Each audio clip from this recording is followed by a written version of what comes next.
I'm back from Japan, and we have some special guests with us. Lyric is on the show today. We're very excited to have Lyric along. I'm still a little bit jet lagged, but we have plenty to talk about as we look at the fallout from what was a very busy Wrestle Kingdom and Wrestle Dynasty weekend. There are people moving from junior heavyweight to heavyweight. There are people that are leaving the company, people that might not be back for a good while. All these things will have an effect on what we see going forward. And of course, we're going to preview the Battle in the Valley show in San Jose, which is the first major show after New Year's Dash. In fact, the first show of any kind after New Year's Dash, and will lead us up to the new beginning in Osaka, which is already a fairly loaded card. So, despite the fact that we haven't had any shows since Dash, there's plenty to talk about. And we're going to do that here with Lyric, who's been to Japan before as well. So we're really looking forward to this discussion, and we're going to get it started here in just a moment. So with Jeremy Finestone, I'm Stephen Conway. This is Speaking of Strong Style.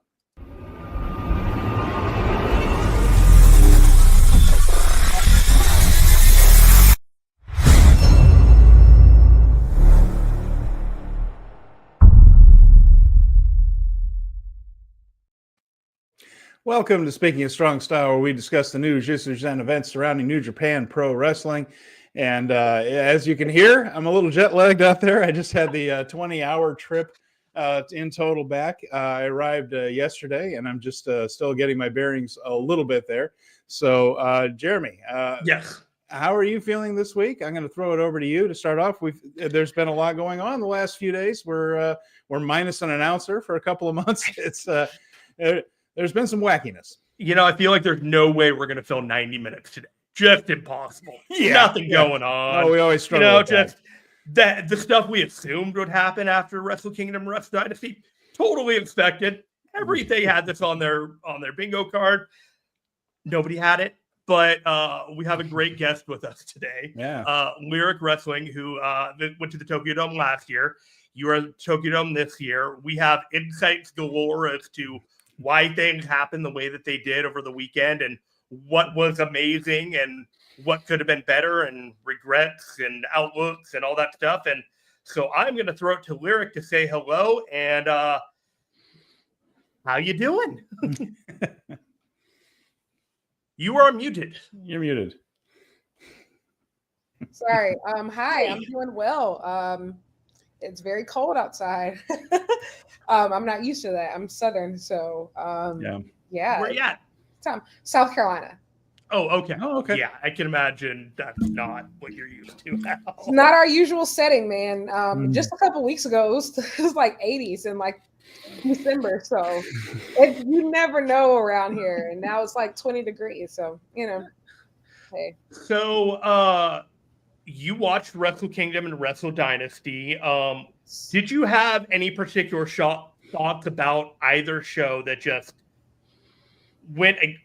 that felt like, okay, let me rephrase this. Wrestle Kingdom had a response that people felt didn't live up to expectations, like the main event, and that some of the matches didn't deliver. I personally felt like it did what it was supposed to do for this event. I want to know what you thought about it, though. Yeah, so I think that the responses were so mixed about Wrestle Kingdom because so many of the people who are watching are not diehard New Japan fans, which is okay. Like, that's what Wrestle Kingdom is for. Wrestle Kingdom is meant to be that introductory event for people who might not be following the product. And so I think, like, for people who have really been watching like this last year of New Japan, as uncomfortable as it has been at times, for me personally, I felt like Wrestle Kingdom was a huge step in the right direction and reflected so much growth from the Tokyo Dome show the year before, which did have Okada and Ospreay, but I felt like they really fleshed out so many other people to be really emerging stars, I think, at the Wrestle Kingdom show. I absolutely loved it. Yes, was the main event lackluster? Yes. Was the last two matches lackluster? Yeah, to an extent, but I think that show did exactly what it needed to do as far as establishing the new players, in New Japan. And like I said, I think some people watch only like the big shows, like, like Wrestle Kingdom or Dominion and things like that. And so It's not, the New Japan that I think people have always been used to, but it was a really good step in the direction for the New Japan of the future. And I think also too, it was an opportunity of really putting some of these young guys in positions to, showcase themselves and see whether they sink or swim. And I think we saw some people sink and we definitely saw some people swim. And so I think this was really the first major test of, this new era of, where some of these guys are. And I think some people succeeded, some people failed, but the company as a whole, clearly, as you can see by these new beginning Osaka ticket sale numbers, something is definitely going right for the domestic fans. And so I'm excited. Yeah, so they sold out, right? Just about. Yeah, they're done. Goto and Zack Sabre Jr. cleared the building. I mean, the whole entire card is stacked. Not even 8 matches. We're running it down later. And what's the beautiful I think about this card is for the most part. I mean, as we know right now, just about everybody this is going to be the cast that we see all year versus last year's New Beginning Osaka. It was great, but it was so many guest stars or people on their way out. So, I think this is a really good step towards the future. I think that's an important point too you made, Lyric, is that this show was for diehards in a way that Wrestle Kingdom normally isn't. And I think they were just put in the position where they had to do that. I don't think they did philosophy on Wrestle Kingdom, but they had to establish this stuff, like you mentioned. So this show did not have the guest stars like they mentioned. We talked about, there's only one guest star, Wrestle Kingdom 19, and then afterwards we found out he's not a guest star. He's now also signed to New Japan. We're talking about Konosuke Takeshita, who's now working for DDT, AEW, and New Japan. It's a bit of a throwback to the Kota Ibushi days. I know, Ibushi right? worked for everybody, and also as the one guy who might be the singular talent right now, similar to how Ibushi used to be in that sense. So, yeah, I agree that if you just kind of parachute in for those major shows and you're not seeing all the stuff, which is fine, like you said, I agree with you that it's perfectly all right. But yeah, this show in particular was for the people. It had a lot of notes and it hit a lot of notes for the people that watch it all, because there were subtleties to that Hiromu Naito match. There were certainly some subtleties in the main event, which came off, I think, a little bit better live than it did on TV. I was sitting there and I enjoyed the match quite a bit. I understand it was not, the all-time classic. I do understand that. But again, it was a very big storytelling match. And the Moxley Devil and the Tanahashi Angel on Shota Umino's shoulders that are starting to battle out for control of him, I think we saw a little bit of that. And maybe 44 minutes was a bit too long, but live, it came off as a pretty good match. It's one of those things where if you're not catching those little things, like the feel-good story of Goto winning, the feel-good story of El Phantasmo winning, all that intellectually going in. Yeah. But when you see each and every show, it was more for those people. And I think all of us there that do watch it all came out of it feeling pretty satisfied with Kingdom, whereas some of the folks that may not catch the just the little subtle nods to things that have happened over the past 6 months, maybe it didn't mean as much to them. And, I keep going back to, we're heading into that new era. It's eerily similar to 10 years ago. And the crowd was about the same as it was 10 years ago at Wrestle Kingdom 9. And that show was headlined by Okada and Tanahashi. That it had about a similar crowd. But it was also the thing where we are establishing this new group of long-term main eventers. And it led to a boom period. And right now, I feel more optimistic, certainly than I have in quite a while, that they are back on that track. So I'm glad you feel the same way, because I agree. I think most people too. Yeah, most people at that dome just saying, "Oh, this is all right, good. Yeah, this is going to turn out great." Yeah, and I think also too, it's different being in the dome. The main event the year that I went was Naito versus Sonata, and I mean the crowd is going absolutely nuts. And then you watch the match, and I watched the match, and I got back home. I was like, this sucked. But in the moment, it felt like it was the greatest thing ever. Of just that's what it comes to. Of I think Japanese fans more so than any other fans, they're loyal, and if they love you. And at the end of the day, they love Zack. And so that was you know, at the end of the day, they were happy to see him win. You know, they were happy to, you know, just have that moment with him. They've really invested in him. You know, obviously there are some people who they love more than Zack, you know, Big Goto and Osaka is about to be really crazy. But it was one of those moments too of just like how they connect, you know, with the match is always going to be different. And also just being in the dome, like it's just such a magical experience. And, you know, I feel like it's I always say like it's a spiritual experience of just like being in that building of by the time you're there, no, you're not going to spend your time like booing or anything, you know, unless, you know, it's just, it's just one of those things. Of course, the live crowd, you know, was into it. So like, I'm not shocked by that at all. And at the end of the day, like we always knew like this was not going to be like, you know, permanent, you know, even Zack himself says like he saw his role to in our interview to like, basically be that bridge the gap between the two generations and get these guys ready to take over, because at the end of the day it is for, you know, that next generation to take over. So, you know, and for the people who have been watching, this was a really good step. And I think also too, like if you look at this year versus last year, only a 3,000 fan drop off, that's actually really great. And when you consider how many top guys that they ended up losing, and you think about like, you know, this is still post-COVID, the whole Japanese scene is still, you know, getting their feet back under them. Losing 3,000 fans after, you know, everything that's happened over the past year, it's actually really great. You know, this is what rebuilding looks like. This is a rebuilding phase. And I think people need to be more conscientious of that. Go ahead, Jeremy. I've been pretty cognizant of the idea that, you know, like the movie Wicked, when you came into it, you realized it was part one of part two. And this Wrestle Kingdom felt like part one and part two next year. Like there were a lot of things in play that are going to play off next year, and we're going to get a real payoff to it. So everyone who watched it this year, they'll watch next year. Like maybe they won't be thoroughly like happy with the show, but they'll see the through lines and what was trying to be done, and maybe see the bigger picture being built. Absolutely. And I think also too, but this was just a test of seeing who can you put in that dome legitimately next year. Like which one of these you know, and I think some people, you know, they invested so much time. I think that's the thing. Shota got the most time, the most matches, like the most big spots and investment. So I understand why they ran him this year. I don't think that he's merited running him next year, but you know, like I think other people absolutely soared. I think Yota Tsuji was amazing. Well, no, I think Yota Tsuji was great. I don't think he was amazing, but I think he was great, and I think that he could become amazing. I think that he could genuinely be amazing this time next year. I think Ryohei Oiwa, who is my pick, I think to just take over it all. He's just absolutely outstanding. Looked great in that 4-way.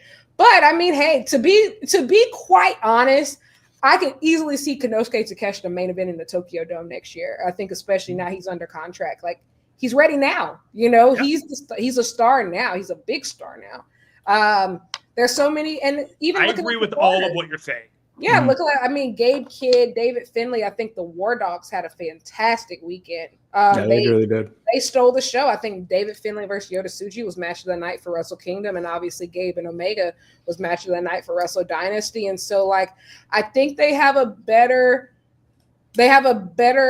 look at who can really, you know, shoulder the weight of these big spots, you know, and who can't. And plus next year is going to be huge. All eyes going to be on it because it's Tanahashi's retirement. You're going to have people from all of who knows is going to pop up. And I think Shibata was just like a little teeny sneak peek of like how big they're willing to go for this retirement run.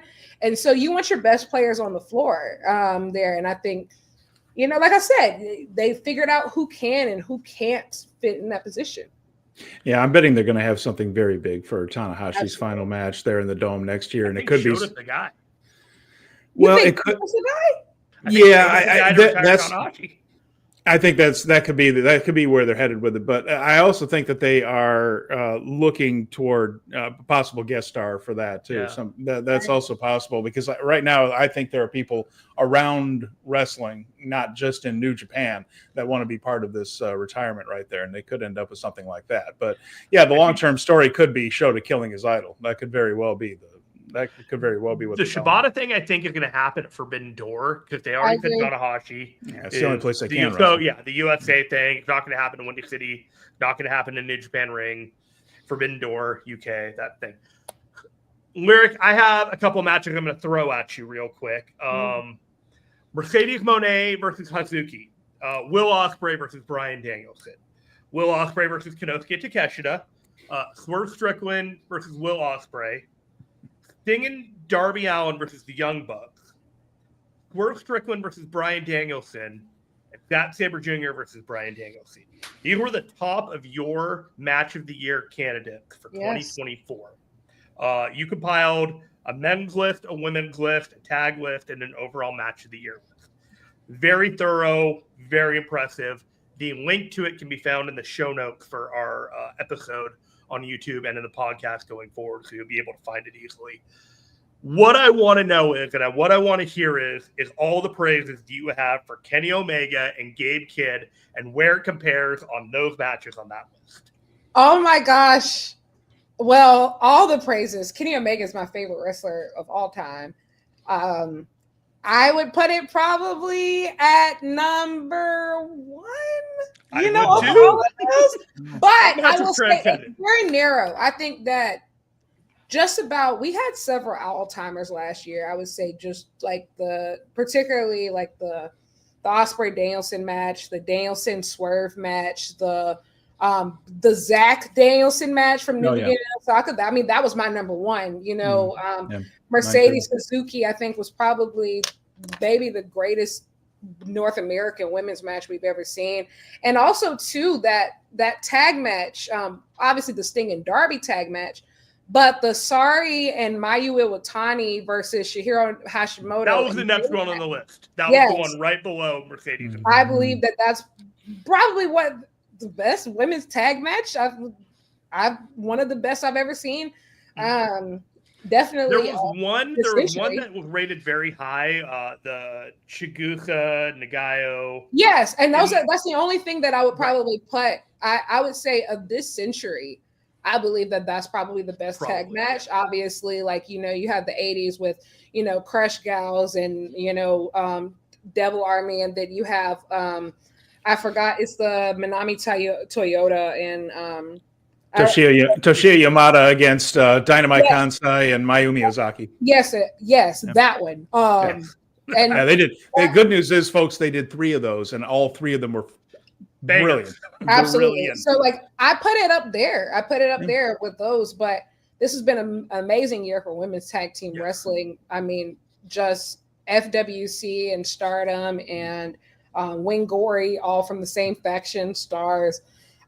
But yeah, it's just, and it was a free match essentially. You know, it was like, it wasn't, you know, you got it listed here as, you know, Saree from Chapter 5, just out of the blue. This match of transcendent. You know what I mean? Like, it just, you know, but that's what Saree's done. I mean, like, she is absolutely reclaimed her identity after leaving WWE. Yes, but I think also too, she's gone on such a singular path and being a freelancer that I think that so many wrestlers could learn from. And I think that specifically in Japan, as they've come out of COVID, there's been very few, I would say, singular stars who can really say that they are changing the business. And I think that she has, to even, like, you know, I was really fortunate to be on PWI Women's 250 committee this year, and she came in at number 6 after not being listed as a freelancer. You know, like, that's never happened, being top 10 as a freelancer. The stuff that she did in Marigold, the stuff that she did in Seedling, Sendai Girl, she wrestled everywhere.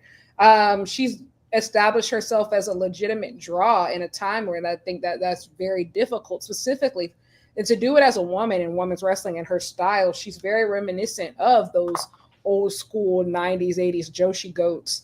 And that's the thing. I think it's easy to overlook if you don't watch, because it's a very, like, niche show, freelance show, but like you know you have to genuinely go look for it. But she's become one of those wrestlers that it doesn't matter like if she's wrestling in a bingo hall down the street, like I'm going to go and I'm going to look for the work she's doing just because she's just been absolutely outstanding. And I think she's going to continue to be outstanding. And in the perfect world, she'd be IWGP Women's Champion. That's my goal for her. I think it's her goal for herself too. She's an Antonio Inoki like stan. Mm-hmm.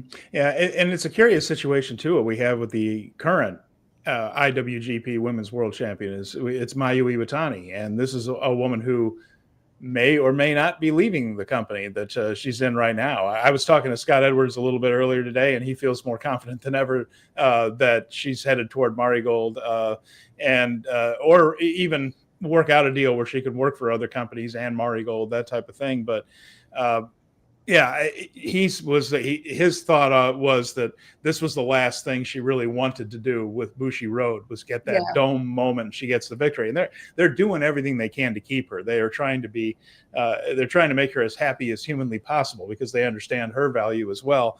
But he still feels like she's headed out. So there could be a big gap on top there, and also just the company seems to believe in Tam as much as anybody, and there's always two. There's not room for two people on top of that mountain in Stardom, and it looks like they have decided that Tam Nakano is number one always. So, with that in mind, there might be a gap in the Stardom roster there for anyone really, and not that. I don't expect really Saree to sign and go exclusive to Stardom just because I think this is working out beyond anyone's wildest dreams for her. But she may be in a position where she can do something like that, where she can come and go. Because they do have, they did have other people. I mean, Team 200 Kilograms was on a Stardom show. They will bring in others. Well, I mean, last year, obviously.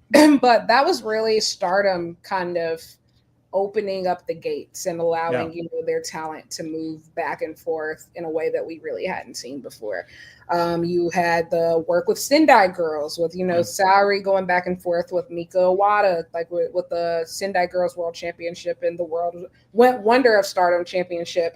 Obviously, FWC right now, they're holding the Oz Academy Tag Team Championships, and so there's a lot of really cool things that I think that are available now that really weren't available to some of these women. And also too, like the forbidden door of seeing, Mina, the work that she's done over in AEW, having Momo come over a couple of times, both for the Strong shows and the forbidden door, Hazuki.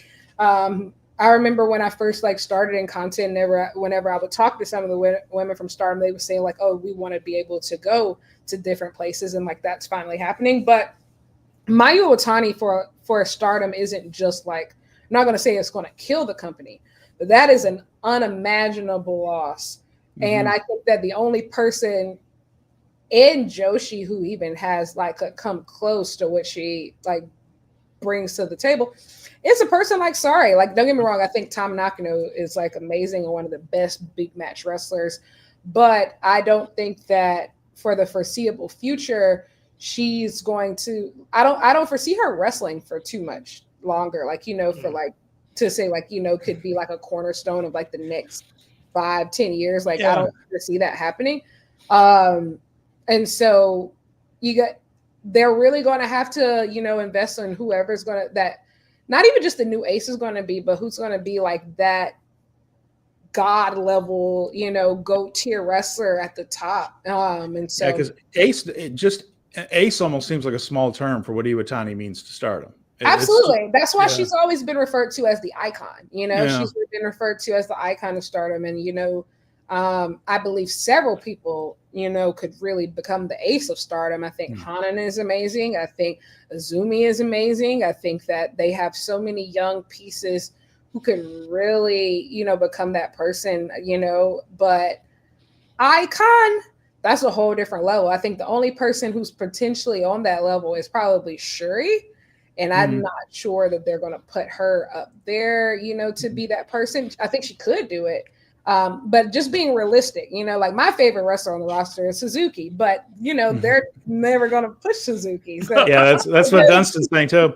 That's what Dunstan's saying too. I'll tell you what, that's the autograph photo I bought when I went to the Stardom show with Hazuki. I think she's remarkable too. But I agree with you that Hanen's right there. I tell you what, Hanen's little sister Rena might be as good as anybody in that company. She's amazing. And her Future of Stardom championship run was probably one of the best they've ever had. Outside maybe Hanan herself. And so, like I said, there's options, and they've really bounced back. The roster is doing well. But Mayu just takes up so much space. And even when she's not, she's one of those people who it's kind of, I heard a few years ago, somebody, I don't know if Stephen A. Smith or somebody said, even if he didn't win MVP, LeBron is still the best wrestler in the world, one of those things. And Mayu's one of those people, even if she doesn't, win the award or something, she is the best, the absolute best. And yeah, it's hard. It's impossible to replace somebody like that. But the best that you can do is put all your stars on the floor, potentially recruit, and hope for the best. Yeah, if she leaves, it's not for lack of effort on Bushiroad's part. Oh no, they did literally every possible thing imaginable. Even at the Tokyo Sports Awards thing, she had Taro Okada taking pictures with Rossi of just this is a powerful woman. That is the only woman in the world that can make that happen. The only person in the world that can make that happen. It's really cool of just seeing that type of power. Women have lacked that type of power, that type of negotiating power. We're in a whole new era, of wrestling where women are calling the shots of saying where they want to go, where they don't want to go. They're not just taking whatever's offered to them. They have goals that they're going after, and that these companies just have to fall in line. And I think that's pretty badass to me. And so obviously I'll miss her in Stardom. And honestly, I'm gonna be honest, I'm not sure that obviously she's supposed to become the ace of Marigold, but I'm not sure they have the infrastructure possible to really accommodate an icon of her size quite yet. But hey, anything's possible. Well, that company is really growing, and it's in an interesting spot. And what I mean by growing is it's building. There are two categories of people mostly in Marigold right now, is where you are either green and learning your craft, or you're one of the best on earth. Those are the two levels. There's no mid card yet, and that'll happen eventually. Some of these people that are young and training, they got some of the people from Acrez Girls, they've got some of the others, but there's a big gap right now between Utami Hayashishita and those that level, Saree and others, and then there's a pretty big tumble down until you get to the others who are learning. Some of those people are going to rise up to meet that top level. Some of those people are going to top out in about the mid card, and there will be those tiers that we're used to in major wrestling companies. But right now, everyone's either green as grass or capable of putting on a half-hour 5-star match. I agree, and I think that's kind of Mayu was one of the originals of Stardom, right? She was the runt of the litter. She was her first match was Stardom's first show. You can't be interwoven more than that. Yeah. She was the runt of the litter. She was the worst of the bunch, she watched that company go from being glorified idols to the best women's wrestling in the world. She really built that up, and she kind of was a part of building a wrestling company from scratch. Now the roles are reversed. She's now the best in the world.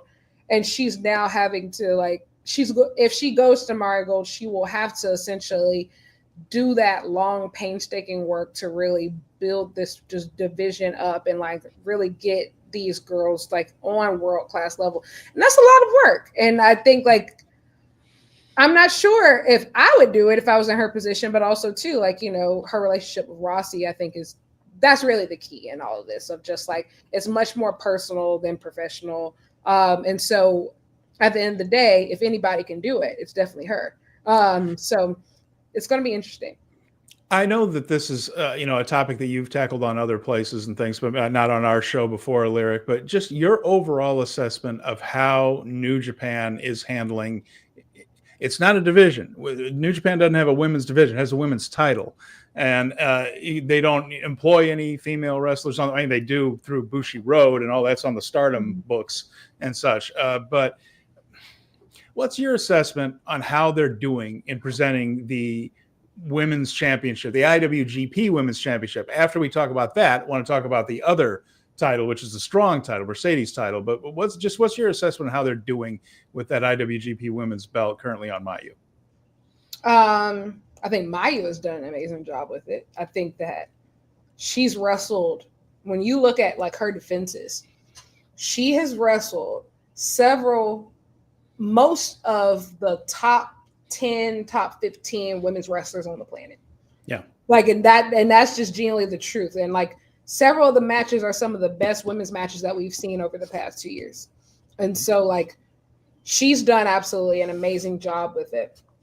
Now, from the IWGP standpoint, I don't think that they've fully done the work to be able to create buzz for it. To be able to support the women the way that they should. It's only been defended on New Japan programming 3 times. Yeah, I would say since Sakura Genesis last year. And so that was the New Beginning in Sapporo show, I believe. Mayu versus Mina. I'd have to go look that up, which New Beginning show it was. But yeah, I think that's correct. It was either the Osaka or Sapporo. Sounds like it was on the New Beginning tour. Yeah. So that was that one. And then there was the historic crossover show and then the Tokyo Dome. That's it. And none of those matches have reached 15 minutes. Except for the historic crossover show, which is also a Stardom show. So I'm not even sure that one really counts. Yeah. I wouldn't count it. But I think that title has so much potential. I think it has so much potential.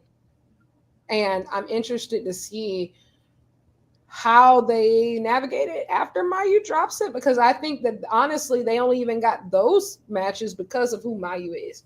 I genuinely think that's really why those matches even, occurred.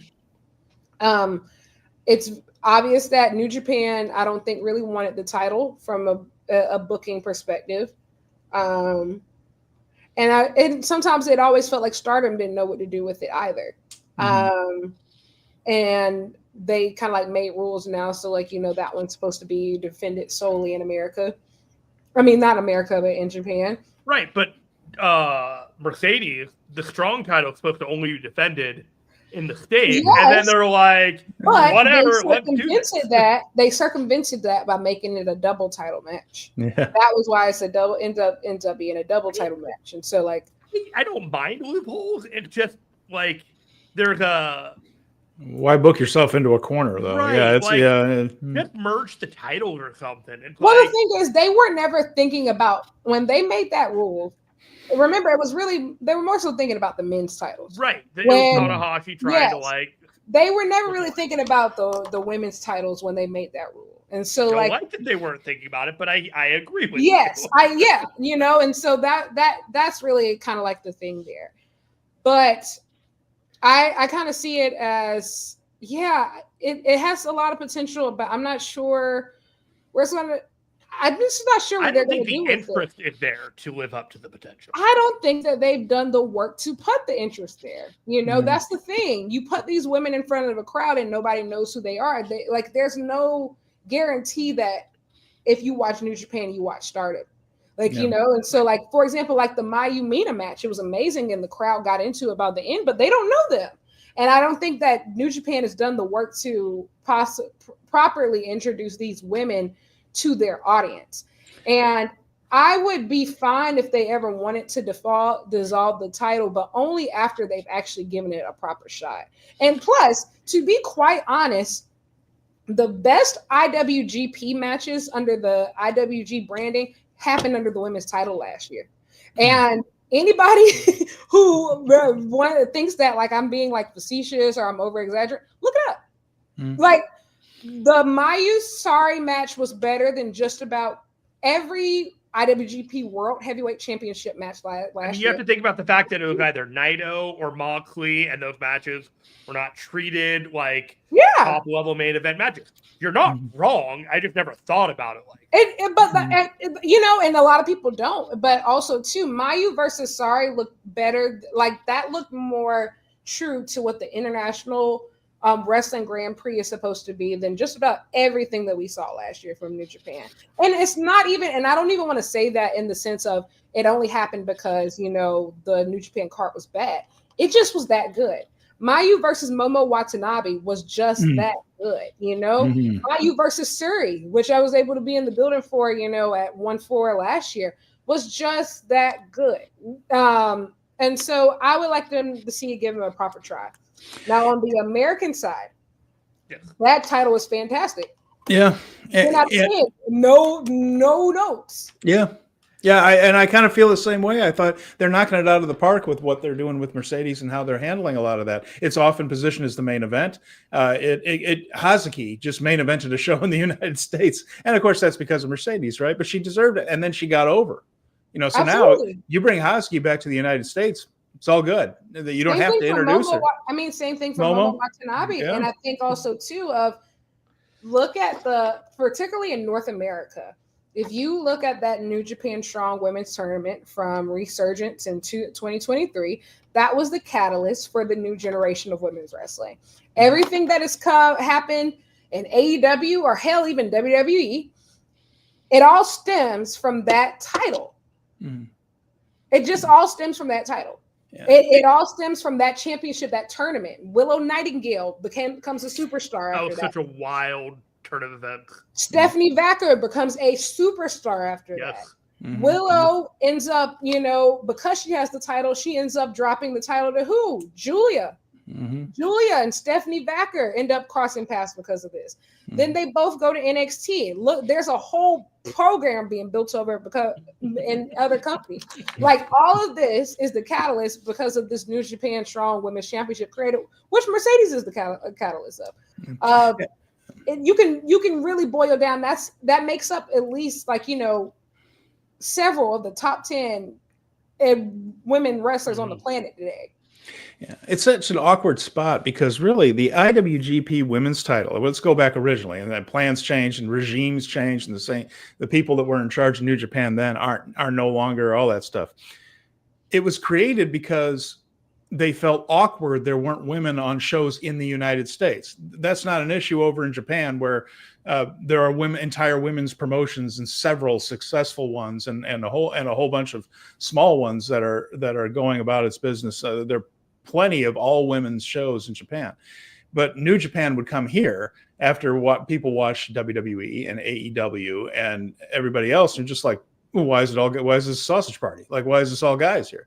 And so they just thought, well, we own a women's company. Let's bring over something and we'll create that. But originally, the IWGP Women's title was kind of supposed to be the thing that, like, the women's part of these shows in the United States. That's the original intention for the title. And after that, things have evolved greatly. And and originally, for instance, they put Kyrie in it because Kyrie had a presence in the United States, and they didn't go with any of the full-time Stardom wrestlers. They went with Kyrie for it. So it's been a title that has been trying to find its spot. They're trying to figure out what they really want out of that IWGP title from the very beginning, because then they created the Strong thing, and it was supposed to go on Mercedes, and it went to Willow, and all that seems to have worked out. Like you said, it's made stars.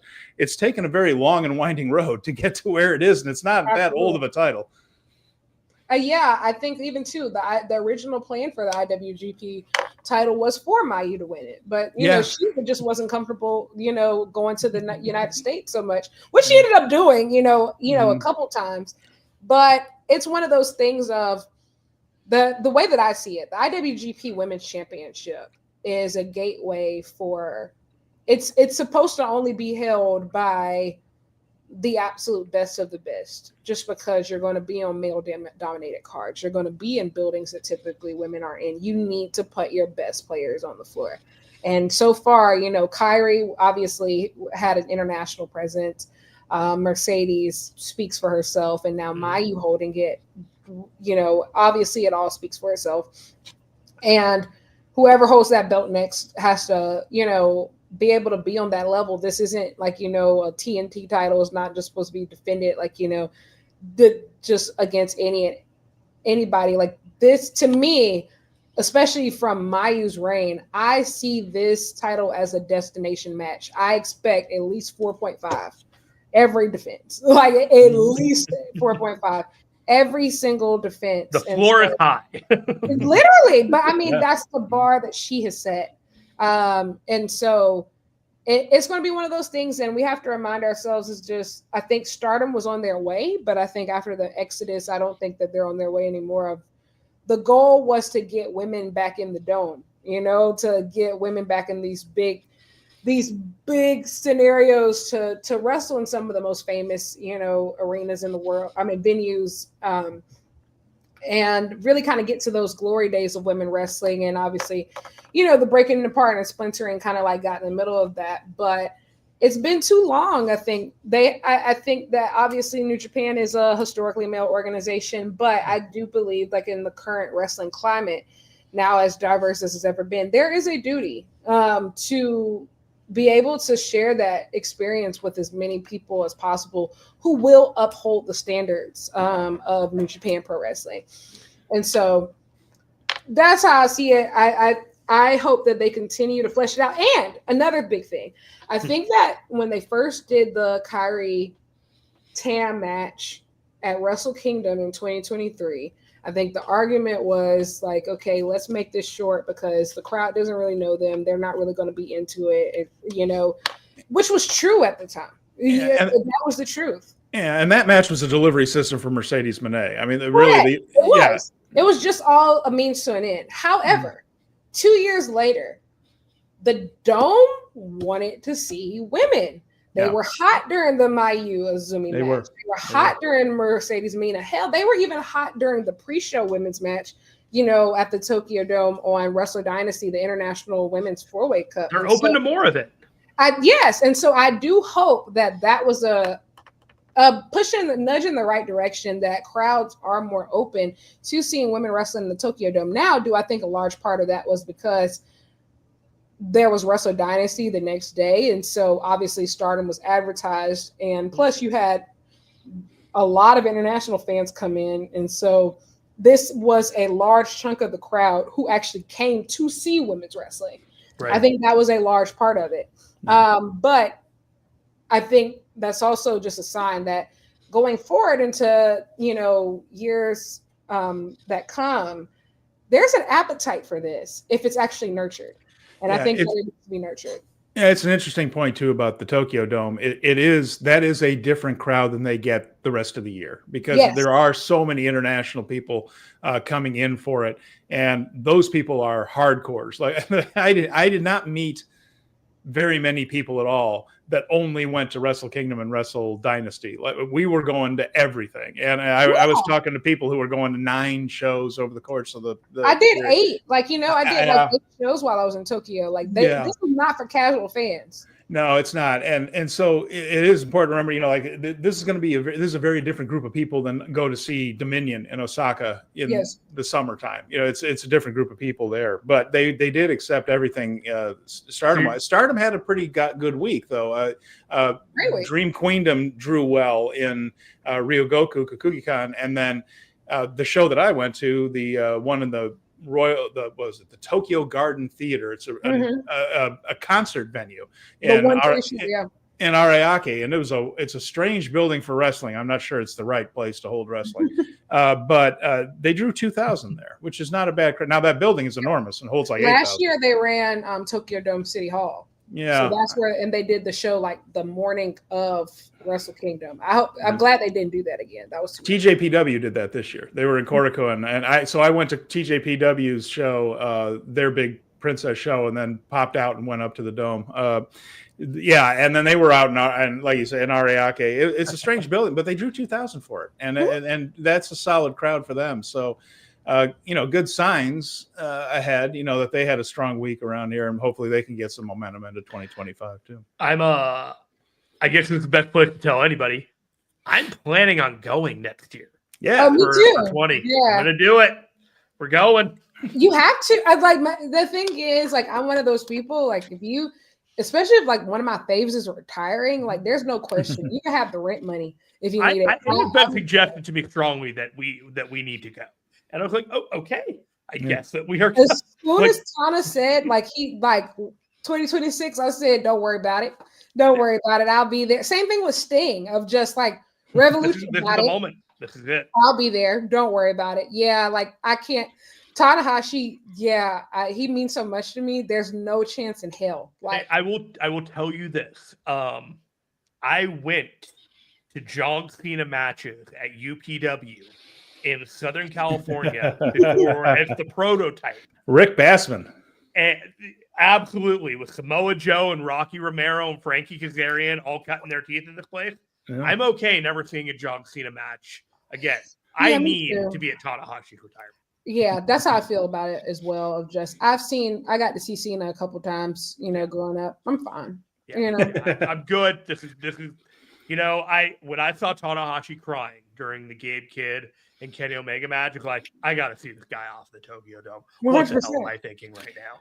Like, and you're gonna have a moment here. I don't know, Lyric, did you have this? I'll just relate this. We spent. And by we, I went by myself, but I just mean the people around me. Too, yeah. So we're all of the same tribe when we're there. So everybody talk. A lot of people talk to other people. They're like, "What shows have you been to? Which ones did you go to? What did you see?" And we probably spent 15 minutes, the first 15 minutes after getting to our seats, just kind of looking around that building and around the Tokyo Dome, and we just kept saying, "I can't believe I'm here. This is incredible." And you spend a while. Like realizing that you're doing that. Yeah, what you're about to do. Like I'm about to sit here and watch Wrestle Kingdom in person. Yeah, talk to people like that because I was doing media. So like, and the thing is, I don't know if you saw it, but like in the media section, because it is a baseball stadium. Yeah. So like they have like these cubicles that the media sits in, and like I'm in this cubicle by myself, and I'm like, bro, what is happening? Like, and I remember I went to like the TGI Fridays. Afterwards, like that's directly next to the dome, and it's on the first floor of Cork and Hall. Yes, it's on the first floor. I called my best friend, and I just like started sobbing. I said, "This is the greatest time of my life. I've never been so happy. What just happened?" Mm-hmm. It's just, you just really like that's half the experience. Like it's great if like the matches are good, like of course, like because that's technically what you're here for. No, but just being there is just. This just dude sent me photos. He sent me photos from his spot in the Golden Circle from the corner of the ramp and the souvenir chair. And I'm just like, oh my gosh, you got the chair? We got to keep the chair both nights. I've got two of them. I got the Dynasty one over here. How'd you get it back home? Did you ship it or what? They sent us an email about 2 weeks before the show that said, and as a special bonus, we're giving you the chair. You can keep the chair and walk out with it. And I'm like, great. Oh crap. What do I do with that thing? And so we had that moment. I ordered a big bag off of Amazon. And then I bought a roll of like shrink wrapping tape, like what you wrap pallets with. And, and so what I did was I stuck that in there. And I wrapped the chairs and then I mummified them together, like so they wouldn't just all roll around. I stuck in this huge bag and sent it back in as checked oversized luggage. That's how I got it back. They would look at this guy. If you were in Japan, thought I was an Eagle Scout. You're a genius. If you my girlfriend helped me with the plan, so I got to give her some credit too. But there were, if you live in Japan, they had cardboard boxes that you could put them in, fill out a form, and they would ship it to your home for 3,000 yen, which is like the equivalent of $24 or something like that. But only inside Japan, and to ship it DHL, UPS, FedEx was. $200-$300. It was a pretty scary number when we looked it up. So I did it as a checked baggage there. But that's the Kingdom chair. They didn't. It's pretty cool. The seat. Let me get that. And there's the cushion that you sit on. I got it upside down. Pardon me. But it's got a bunch of the stars on it. There you go. You gotta get a look at it there. And it definitely look better right side up. Yeah. So you got Naito, Tanahashi, Doki, bless his heart. Hiromu's on there, Desperado, Zack, and Finlay. The Wrestle Dynasty one. matches the entire Wrestle Dynasty card perfectly in that very little effort was put into it until the last minute. And the chair, the photograph on the chair is Tanahashi and Kenny Omega from that YouTube meeting they had. Do you remember that when the hell is frozen over and Kenny is, and so it's like Tanahashi wearing a suit jacket and a t-shirt with a sponsor logo on it. And it's just the two of them going like that. You tell they were just like, I think that was our YouTube video cover for. I would love a chair like that. Just Kenny and Tanahashi's face on it. Sign me up. Yeah, that's it. But it's funny just because there's nobody else on this chair because everyone was we know Tana's going to be there, and we know Kenny's going to be. Do we know anybody else? No, we don't know anything else. We don't know any of that. We don't know. That's all we got. It's we need to get it to the printer. Send it over. That's a great thing to build a show around. I don't know. Yeah, it was. Yeah, no, it worked out okay, didn't it? It works. It worked out okay, but that was funny. We showed up there at Wrestle Dynasty Day. We were looking at that, going, I know what happened. They didn't know who the hell was going to be here, did they? But but that card turned out all right. That card turned out all right. I really enjoy. It really made me feel really good. I don't know. I really enjoyed Wrestle Dynasty. I really enjoyed it. I enjoyed both cards, honestly. I liked them for different reasons. Yeah. Yeah, yes, it's two completely different different reasons. Yeah. Yeah. When people want to compare the two, I just like Dynasty better. I'm like, I'm sure you did. The familiarity with AEW wrestling and everything going on, and just kind of it just feels closer. It feels like your favorite AEW wrestlers presented somewhat more seriously than they are usually. Western fans are supposed to like Wrestle Dynasty. I think that's also the thing that Western fans kind of like. I don't know. Americans were selfish by nature, so that makes sense. But I think that they don't understand. This is the show that was catered to you, how you feel. This is the show that's catered to make you happy. The other show is catered to make domestic fans happy. Now, sometimes those two things can coexist, but at the end of the day, that's for them. This is for you. Yeah, that's exactly right. But like I said, Americans are. Westerners, period, are just selfish by nature. So just why isn't every single thing in wrestling catered to my needs and wants? Yeah. I heard some of that stuff a lot, online, not so much in the Dome, which is another thing I wanted to touch on here. But Colin has a question. I want to get to it here. Colin, do we know how Doki is and how long he'll be out for? Not yet. Nope. How is he? He's not good. That elbow's bad. Everything went wrong with that thing. So I'm sure it'll be a while because nothing about that looked all right. But we don't know any information as far as has he had the surgery yet? Has how long he'll be out for? I doubt they know how long he'll be out for, maybe until he actually has the operations and all that stuff. But it was rough. It's more than fractured, Sam. Yeah, Sam's here from Power Bounce. I was glad you're here, Sam. I heard it was it was definitely fractured. I think it was also dislocated, twisted sideways, and thrown out over his back. That thing was. It reminded me a lot of the Phoenix injury that happened on Dynamite maybe a year and a half ago, and it just kind of you had to put the elbow back together, and it's going to take some time. Yeah, I hope they run it back next year at Wrestle Kingdom 20. Those two get a shot to just tear the house down again. I don't, and let me tell you why. Okay, I think it's so great that Doki finally got that moment because, I think that he's been one of the hardest working people in the division for such a long time. Certainly. However, I didn't want the match in the first place, and the reason why is because. I think that the same way with the heavyweight division, we're introducing first-time main eventers and first-time challengers at the Dome, that needs to happen with the junior division too. And part of that, I don't actually want to see El Desperado in another Wrestle Kingdom junior match unless he's wrestling somebody like Kosei Fujita. Somebody is. I'm with you on that. I thought you were going to say Doki can't be. No, I'm okay, good. Doki's amazing. Okay. I truly do, and that's why it really hurts me to say this, but it's beyond time. I think that we're finally starting to get the wheels turning on the heavyweight division, establishing some of these young guys, but it is beyond time for the juniors to really start establishing these new faces. And I think it's also the perfect time of El Desperado is holding this belt right now. He's not going to hold it for very long, and so. You have Hiromu's now going to be doing his tag thing over with Naito for a while. You have Taiji Ishimori. He's already going to challenge at Battle in the Valley. So after that, we probably won't have to worry about them again. But you have Wado, who never really got to like close the loop after, We should be going. winning, Super Junior Tag League, Kosei Fujita, and I think Kevin Knight. And I think that's the one person who has not even nearly been maximized to their full potential. And clearly he's over with the fans. Every time he goes over there, like he is getting these amazing reactions. He's doing things like, honestly, that ladder match was built for him.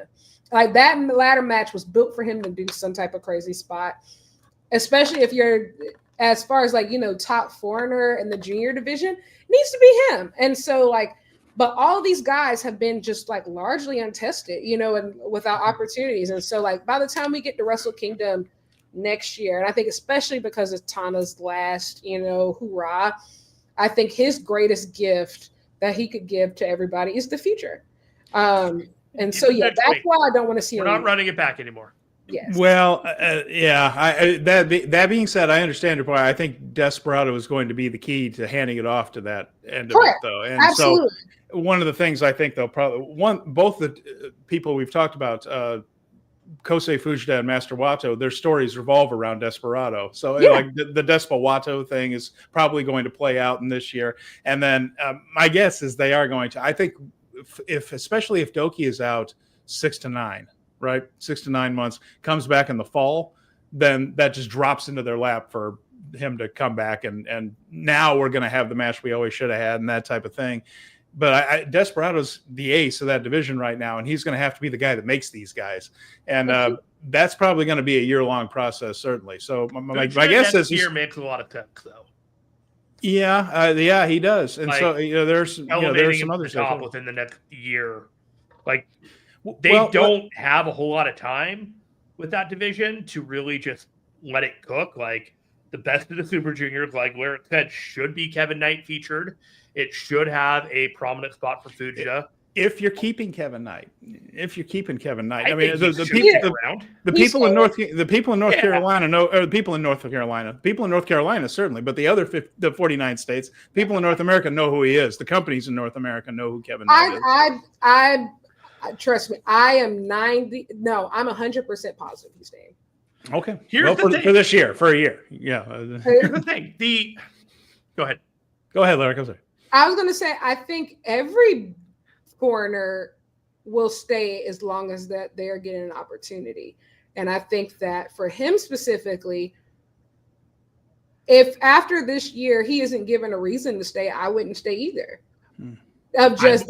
He's been wasted. I mean, I think especially when you look at the other guys from the dojo, they're finally really getting their time. Like, from LA Dojo, I think like he's that missing piece. He's the only one who wasn't really in Bullet Club, and so I don't blame him. I think like that's a New Japan problem, and like that's a easily fixable New Japan problem, and also too even with the juniors of.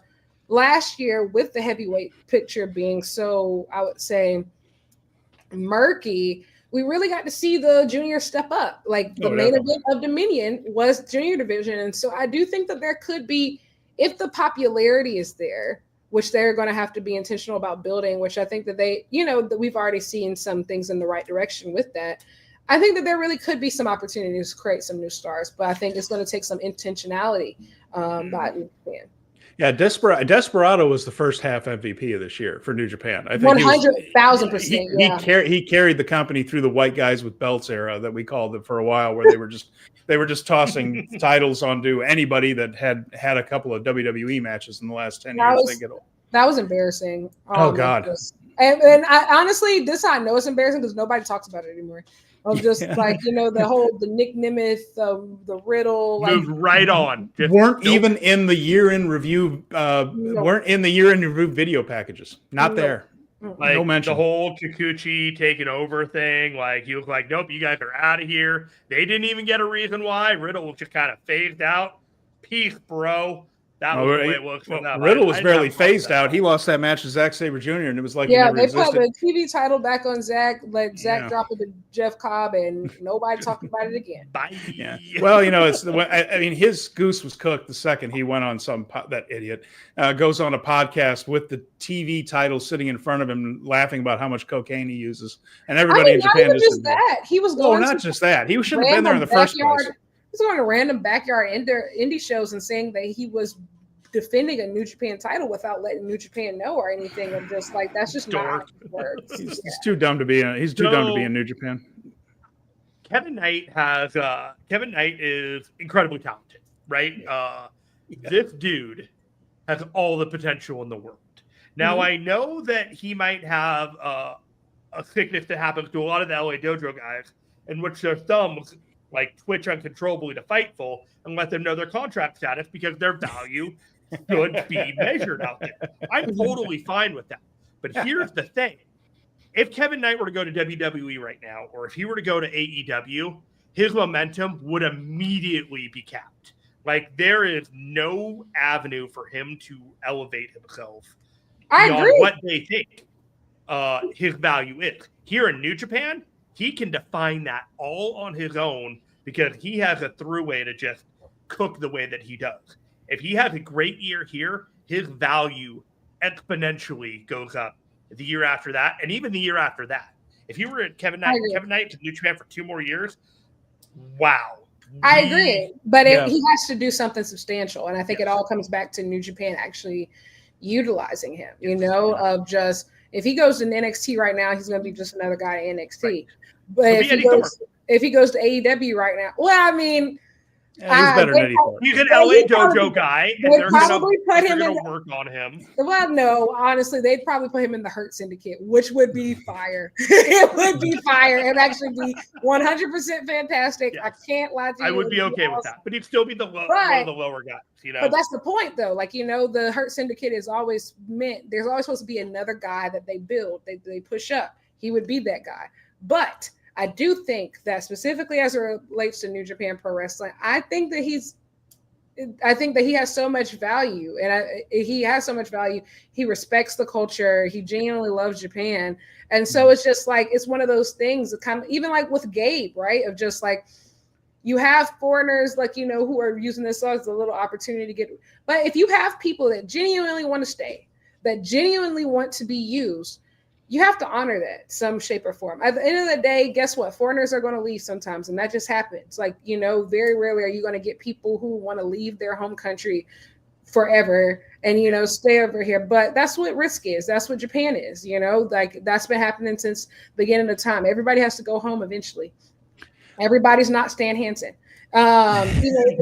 You have, that's just how it goes with foreigners, but there's still money talks, yes, but it's one of those things to where theoretically, if you haven't had like an outstanding singles run, how much money are you actually going to get from an AEW or WWE?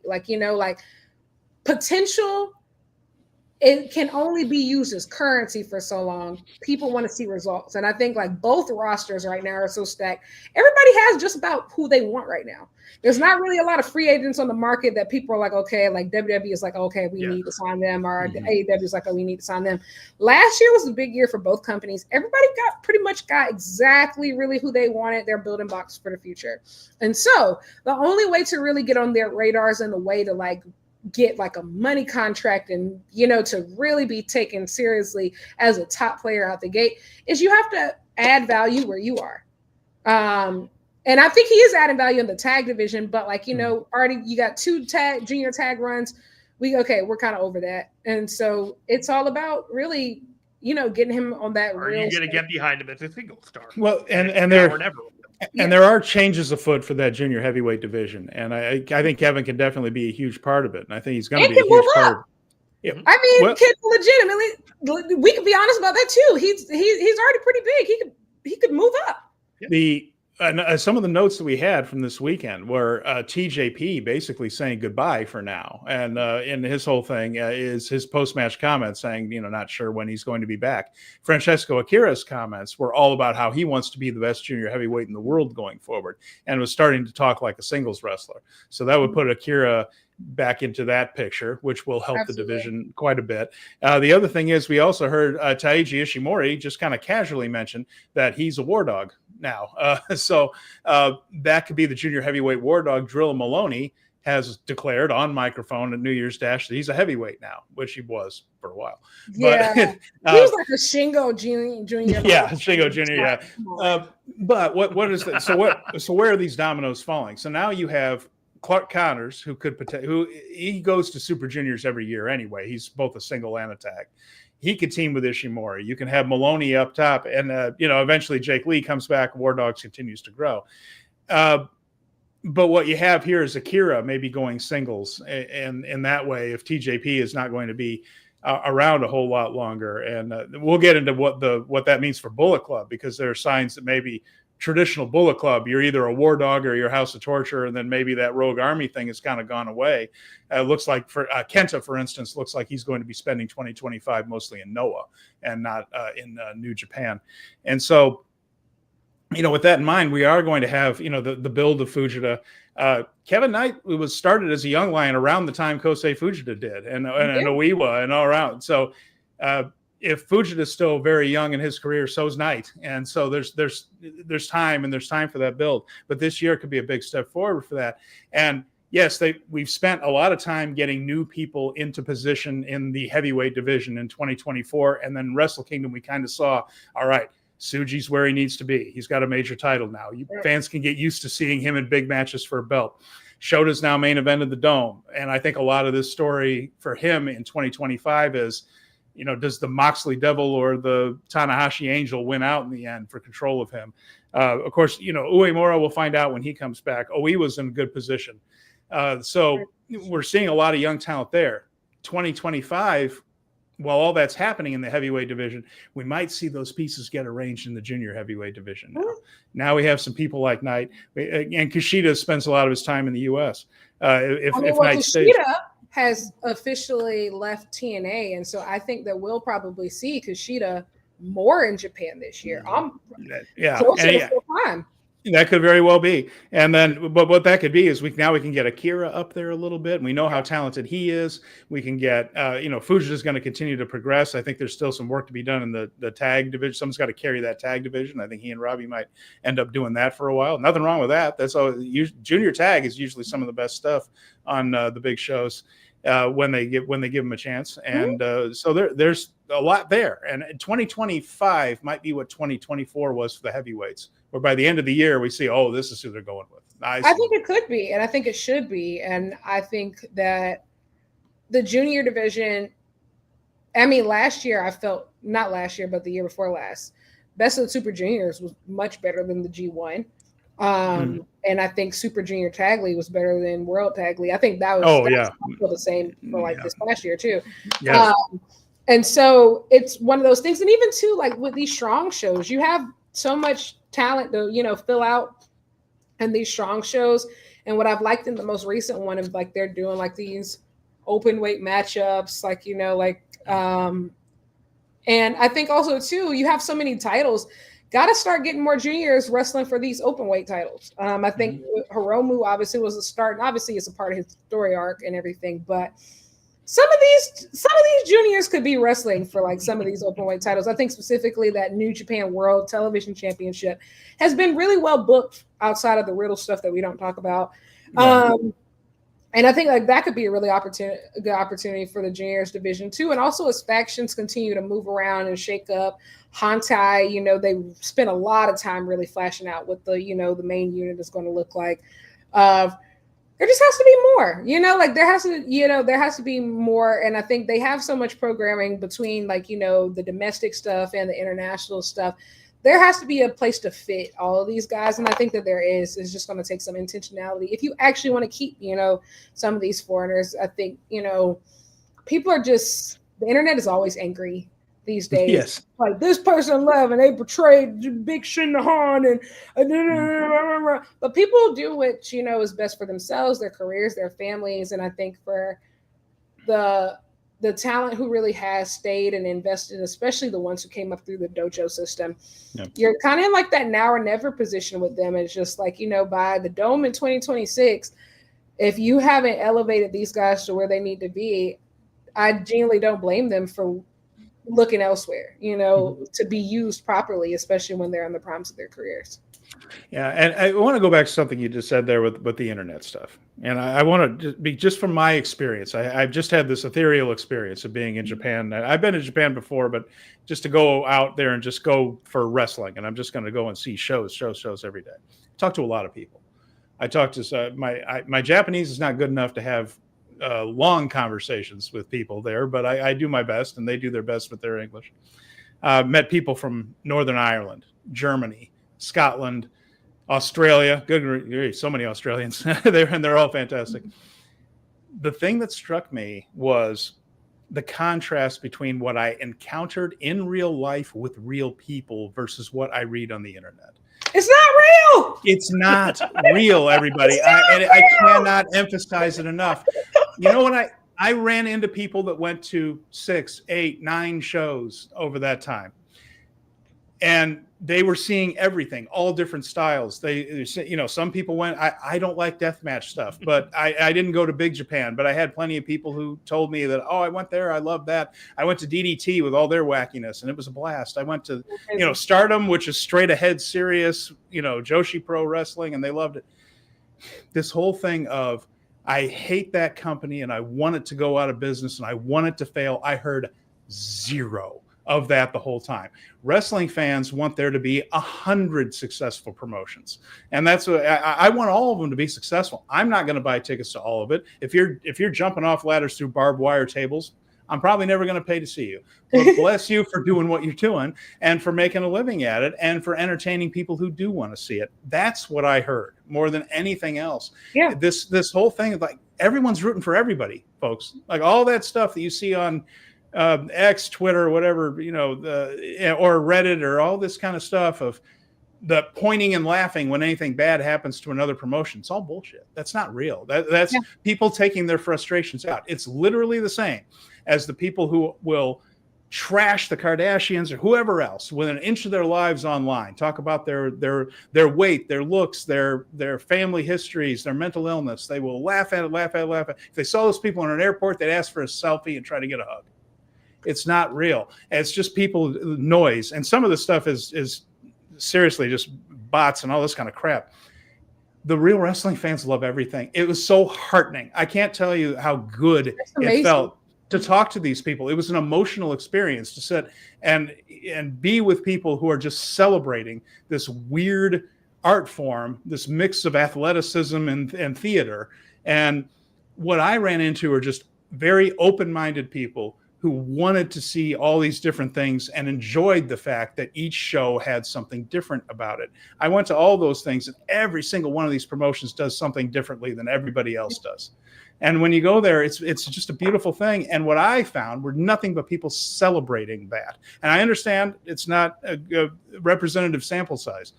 But even when I go to, if I'm around WWE, I haven't gone to a WWE or an AEW show in quite a while, but when I'm around that stuff, if I go to an NJPW Strong show, and you get a lot of AEW fans at that's a lot. NJPW Strong, I haven't met one that wants WWE to go out of business. Not one. We're all watching this stuff. We're all hoping everybody succeeds. So I just next time you hear that hate come online, just understand that it's not real. And you want to know what's a big part of it? Of just like the people who do that are broke. You never see them at actual shows because they can't come. They can't come. The amount of people who do this, you can tell immediately. And I only know this because I travel. Just they don't actually get to go to live wrestling. If you experience live wrestling on a regular basis, you probably aren't just screaming, hollering, all this stuff on the internet. People do that stuff to make themselves feel powerful because guess what? They are hating from outside of the club because they can't get in. And also, nobody is going to book that trip to Japan. It is amazing. It is life-changing. It is magical. It, really it is mystical, but it is expensive.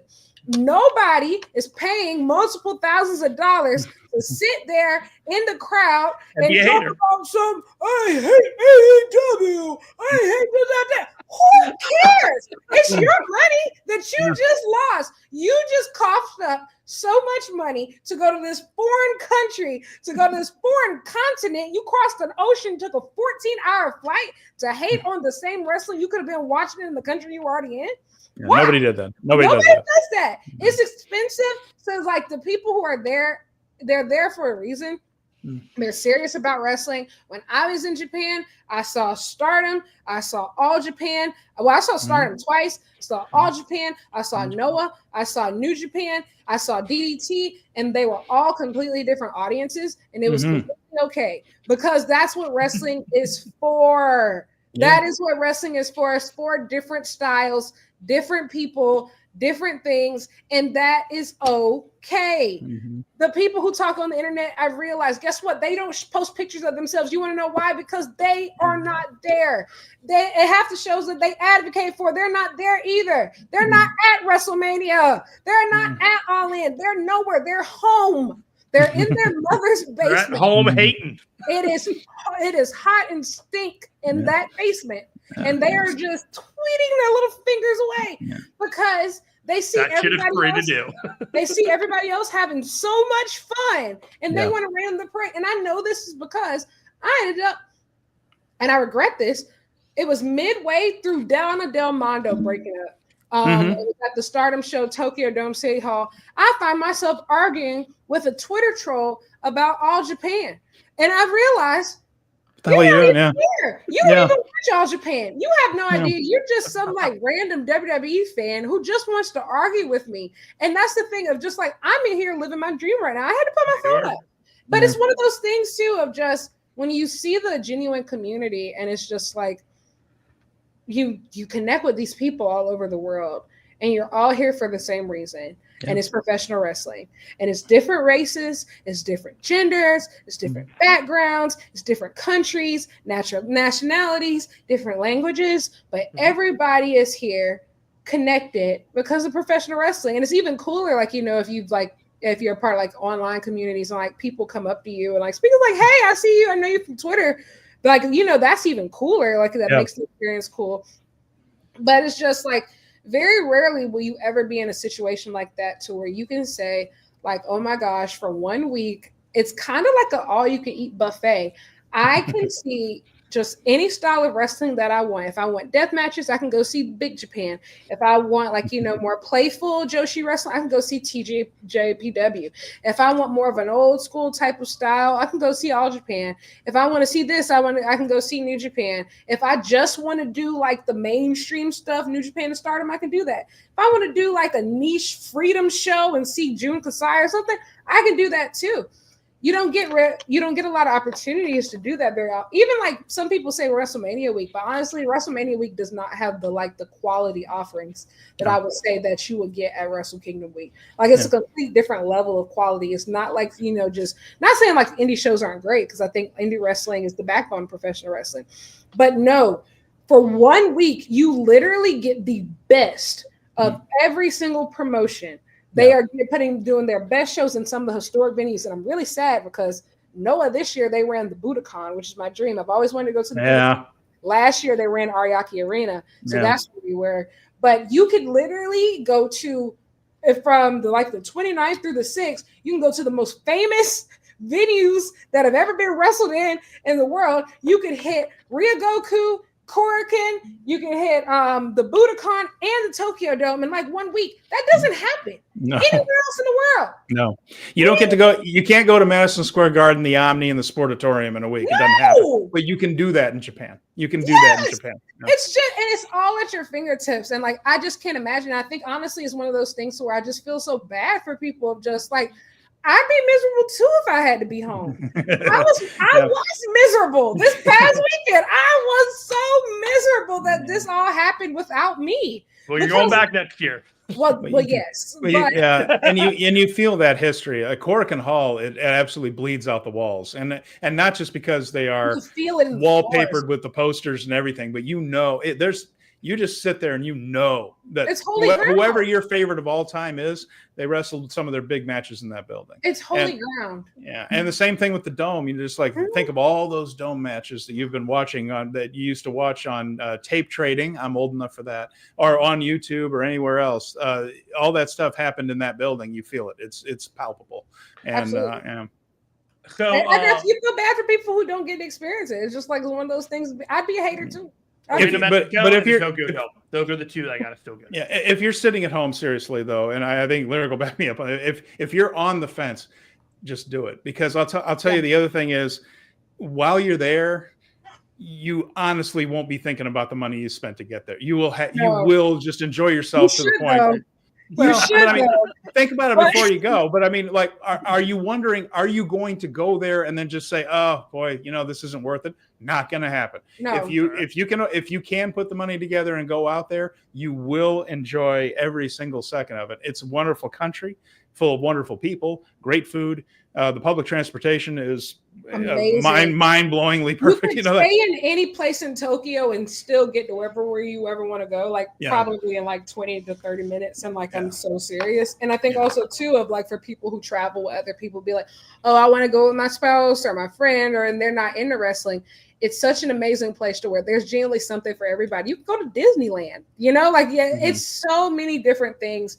The food is fairly affordable. Everything's affordable. Yes, it is. Like when I went, like that was when the yen was at its lowest, and so like the value was just like absolutely exceptional. It's just one of those things too of like I always tell people, if you think you love professional wrestling, if you go to Japan, I guarantee you're going to love it in a completely different way and have a completely different appreciation for, professional wrestling. And I'll be honest, I said all that about like people being broke. I too am broke. I want you to know, I'm still paying off. Yeah. However, but you're happy you went, right? Regrets. Yeah, that's the point I'm trying to make. Is like when you go there, are you going to sit there and go, "Oh, geez, I should have just kept that money and not had this experience"? Never. That's not going to come out of your mouth. And that's the thing too. Tokyo's just so amazing. Yeah. Even if you decide the wrestling part isn't on for you, you could literally walk out and just say, "I'm just going to do something else," and it'll still be a worthy trip. And like I think, just there's so much. It's so different being in a place that really reveres professional wrestling, and I think like so many of us, and I think that is what is the crux of a lot of why we see so much discourse online. So many of us in America have been made to feel ashamed of liking or loving professional wrestling. And for those who do feel pride in professional wrestling, a lot of times I think of particularly like with WWE, the actual wrestling part has always been so watered down and try to minimize the wrestling part to make it seem cooler. And rather than understanding that wrestling itself is already cool on its own. And so many people are still battling with those emotions of being rejected or being seen as like a nerd or a geek growing up or in school, especially for people who grew up as wrestling fans. And so that's why they talk down to other people, or they talk down themselves about liking it. And it's so different being in a place that just sees professional wrestling as what it is, as a sport, as art. Whether it's on the trains, you see posters just walking down the street, advertising wrestling shows. It's particularly as a woman to see the way that women's wrestling is treated and revered. It's a completely different experience than anything I'd ever been a part of before. And I particularly recommend for women who love wrestling, for women wrestling fans, you have to go. Like, it's not even, I guarantee you, like the way that you see the world, the way that you just see, how women's competition and your standards for women's wrestling will increase across the board. Yeah. The respect for it is very high. The respect for just among the general population too, not just among wrestling fans. The way that you don't get that whole kind of snicker thing from anybody. You get less of it. You get less of it than you used to now, but it's still there. But over there isn't any of that. No, everybody just, even if like they're not actually into the wrestling part, like they respect it. I remember I was outside of Ryogoku waiting for Dream Queendom to start, and like a guy was like, "Oh, you're about to go to the show," like, and trying to teach me Japanese on spot, which I failed miserably. And that's kind of like, I need to work on that before I go back. But Japanese is really hard. I've been learning for a while. It's really hard. But they just like, it's just such a sense of respect of even when you see like outside of the Stardom shows, people sending in the flower wreaths for the, because I remember Dream Queendom fell on Rina and Hina's birthday, the twins. Yeah. And so like they have the wreaths, and then like it's for Mayu, and like fans just genuinely, it's just the respect. And I think too, for me as media, after getting just constantly beaten down, I think on Twitter, and just like the respect, like for you as media, of just being treated with such respect, it's a whole different experience. It's just I can't get enough of it. And even if they aren't wrestling fans anymore, the people in Japan are hyper aware of, and you talk about the women's wrestling, well, they remember the Crush Gals, just mainstream people. 100%. Or the Beauty Pair if they're a little bit older, and they remember things like Manami Toyota, and because all that stuff was very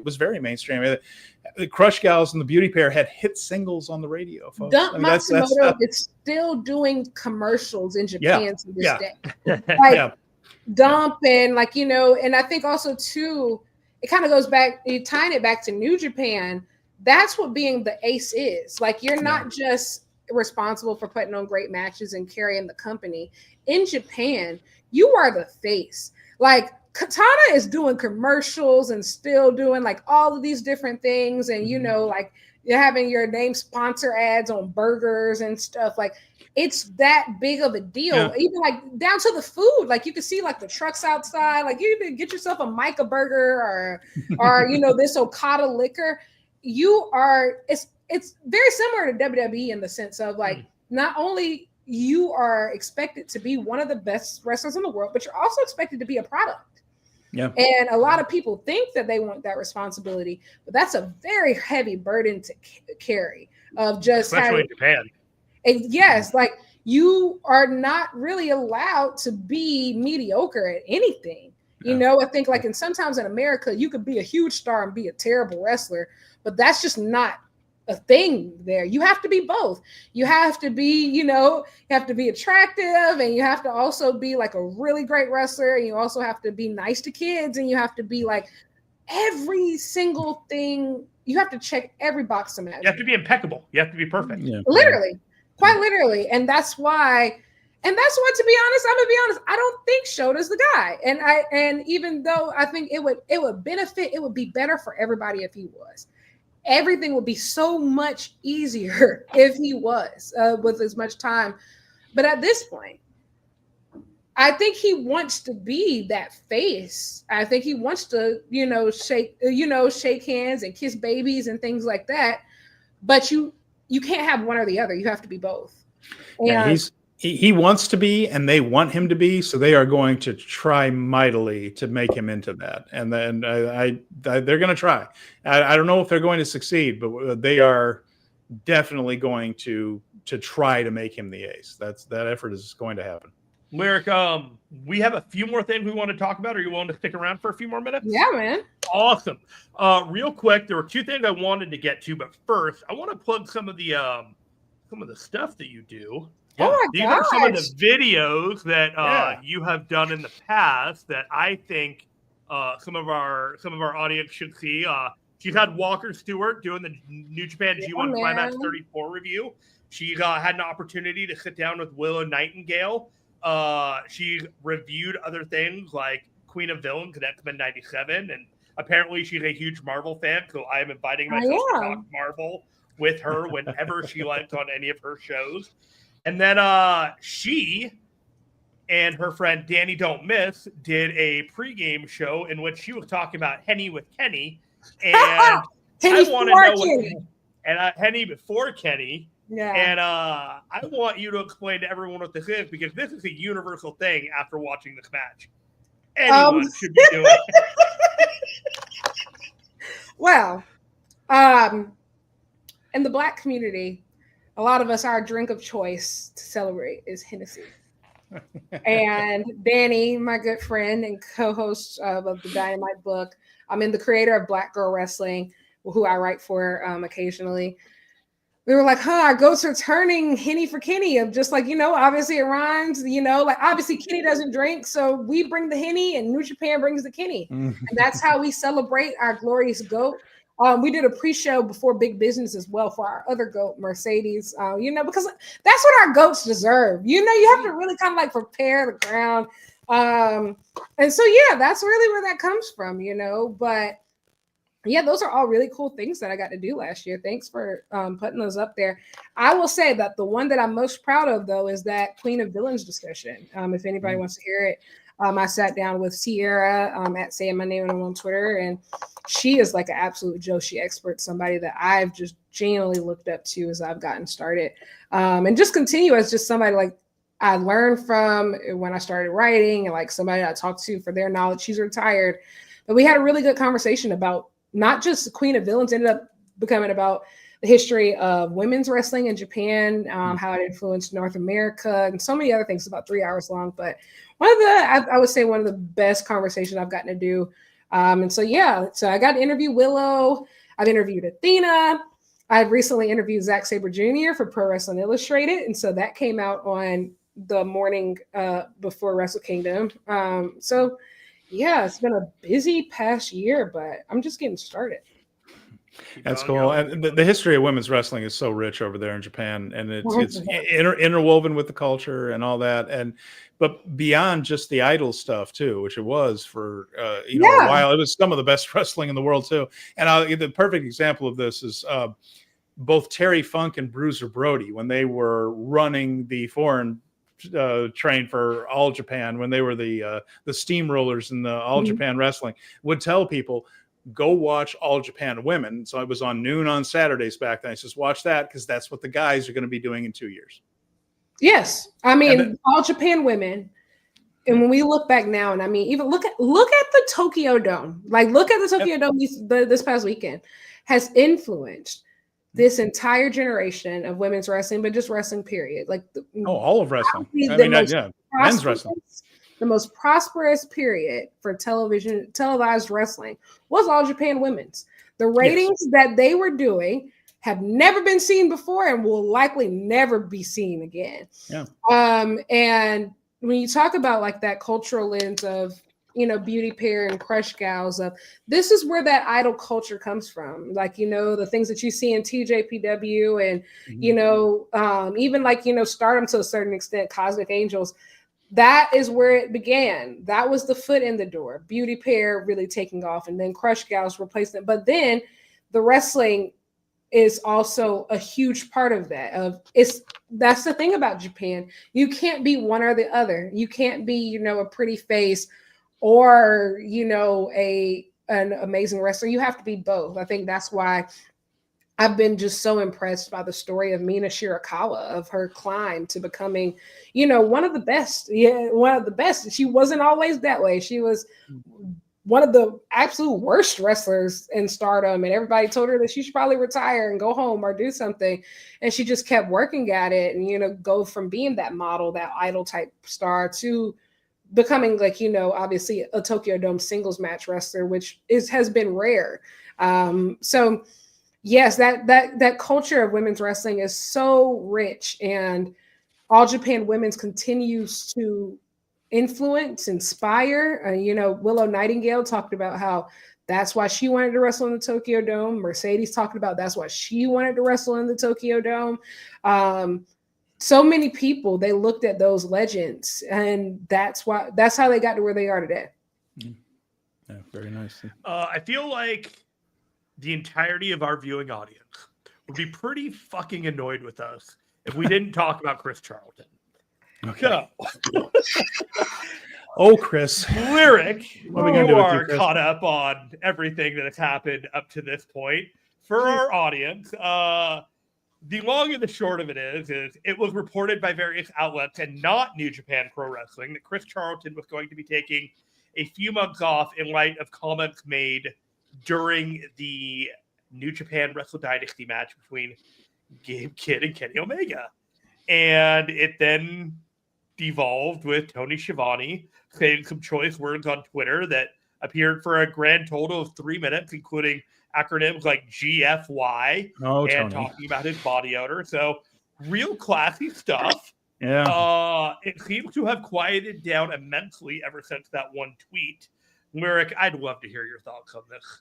Oh my God! I said that I wasn't going to talk about this, but no, this. I'm so sorry. I didn't realize. No, it's fine. This is good to talk about it. So I want to start by saying this. Yes. I was obviously watching Wrestle Dynasty live, but Right. I was so just enamored to have my glorious GOAT Kenny Omega back wrestling in the ring. I'll be honest. I can't tell you what was said on commentary. I can't tell you what was, and I think also too, like watching it the first time, I was so scared because like Kenny's selling was so good. I was like, fuck, he's I know. Like I couldn't even like process anything that's happening. I was like, oh my God, this is gonna ruin the tour. Like, oh my God. So then I get on like the internet and I see all the Charleston stuff, and I'm like, okay, but keep in mind, like I was just going, and then I did the post show for Fightful directly afterwards, and so I ended up going to sleep around 6 a.m. So sleep 6 or 7 a.m. So I wake up the next day and I see everything, and I'm like, oh shit. I'll say this: I really like Chris Charlton. I think that he's an amazing announcer. One of my absolute favorites, just to be quite honest. He's like one of my absolute favorite commentators. Yeah, ours too. Yeah. I think he's absolutely fantastic. And like, I have no doubt that he cares deeply and immensely about New Japan Pro Wrestling. Even too, I interacted with Chris a lot while I was, in doing media in Japan. And he was so nice to me. And so it was this one, and then I was just like, was it really that bad? Because like I said, I didn't really the second time that I watched the match, I watched it on Japanese commentary. Okay. And the third time, I watched it and I listened to the English. I started watching English commentary, and then like I heard him, like I was like, oh God. And I was like, okay, I just can't process this right now. So I just watched Japanese commentary, but I was like, okay, I need to watch it back on English commentary. And no, it really was that bad. It was bad. It was like it was one of those like, you know what? On second viewing, yeah, like and it's one of those things too. And I feel kind of like we've reached an impasse where the cross section between people who are genuinely New Japan and AEW fans is getting much smaller. Yeah. And so like obviously you have some people just like, well, this is why I think Chris Charlton did nothing wrong. You have AEW fans saying this is why nobody cares about New Japan anyway. So I think like there's a lot of middle ground that obviously nobody wants to come to, but at the end of the day, especially if you spent some time in Japan, but also too like me, as media, I don't claim to be like anybody special or anything, but there's a way that you handle yourself professionally. We all have thoughts about different promotions. Like but that's like me going this is a good example. This is like me going to an AEW media scrum, right? And I have a question and I'm aiming it towards a member of the talent or Tony Khan, like it's supposed to be about a match or something. And I just go on a rant about like how like freaking hate WWE. Oh my God. Like I think that they're terrible, this, that, and the third. It's like, it's kind of like it's not the place for that. It's not the place for that. That's not the time. And I think also too, he was bringing in a lot of names of people who had nothing to do. There's no reason to talk about Jay White. There's no reason to be talking about Okada. There's no reason to be talking about the Continental Classic or the G1. None of these things are, are relevant here. Everybody has a lot of feelings about like, stars leaving New Japan. Hell, I did too. And like, I'm American and, things. But at the end of the day, these are adults. Nobody put a gun in their head and said, you have to do this, you have to do that. Yes, money does change things. And I think also too, a lot of these guys had already accomplished just about everything that they're going to accomplish in New Japan Pro Wrestling, and some people want to do more, and more does not mean that you have to go to the West. But at the end of the day, like for no promotion that's going to pay them their worth exists, outside of New Japan Pro, is not going to exist outside of the West, and that's just the truth. And I think also too at the end of the day, them leaving is an opportunity, for so many other people to step up. It's going to be hard for New Japan in the interim. It is the ebb and flow, right? Yes, the ebb and that's flow just of the business. ecosystem.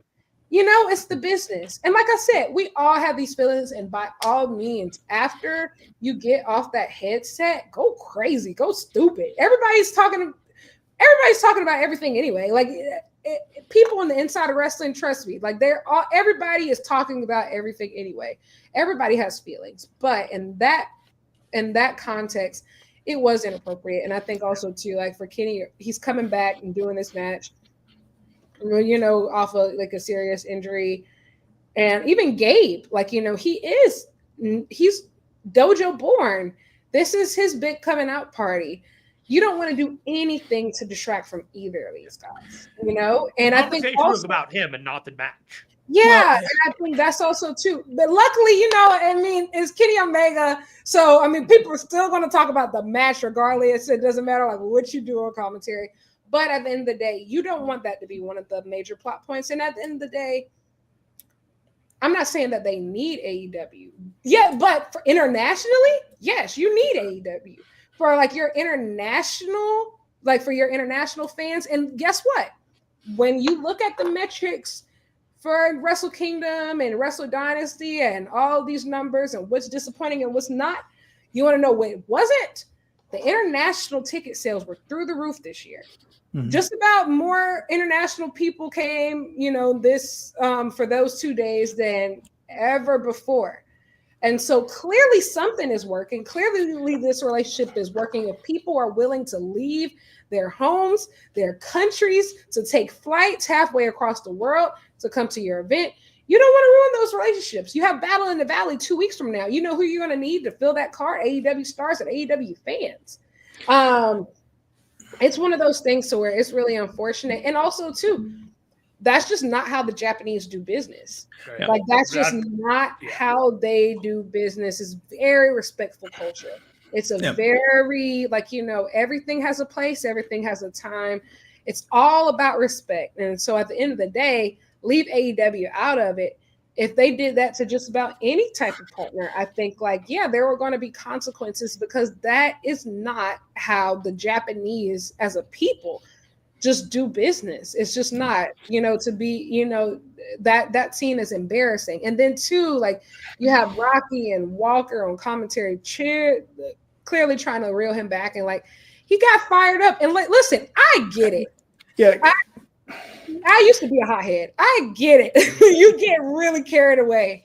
But no, it was just unfortunate, and it shouldn't have happened. It's just unfortunate all around, because I think Chris is great. Yeah, I think it was a misjudgment. And here's the point that I was thinking about as the week went on.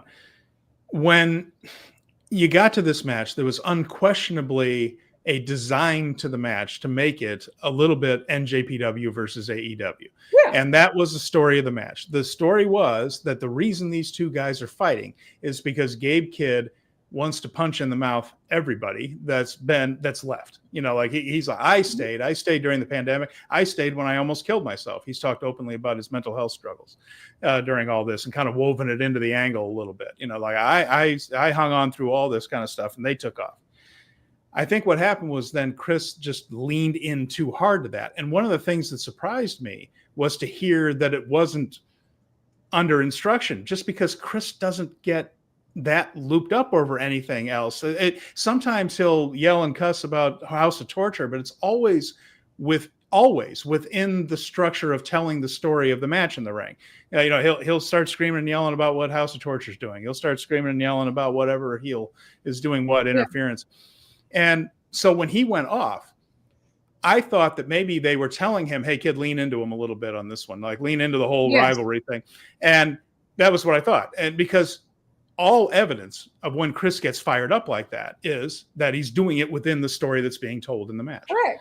So I think what might have happened is he thought, well, I'll take this angle here. And he misjudged, and he just punched too hard and hit too hard and said some things that are, like you said, were disrespectful. Absolutely. And like it's a business partners, good grief. If you've ever seen a Japanese business meeting, business card ritual, you know how into politeness and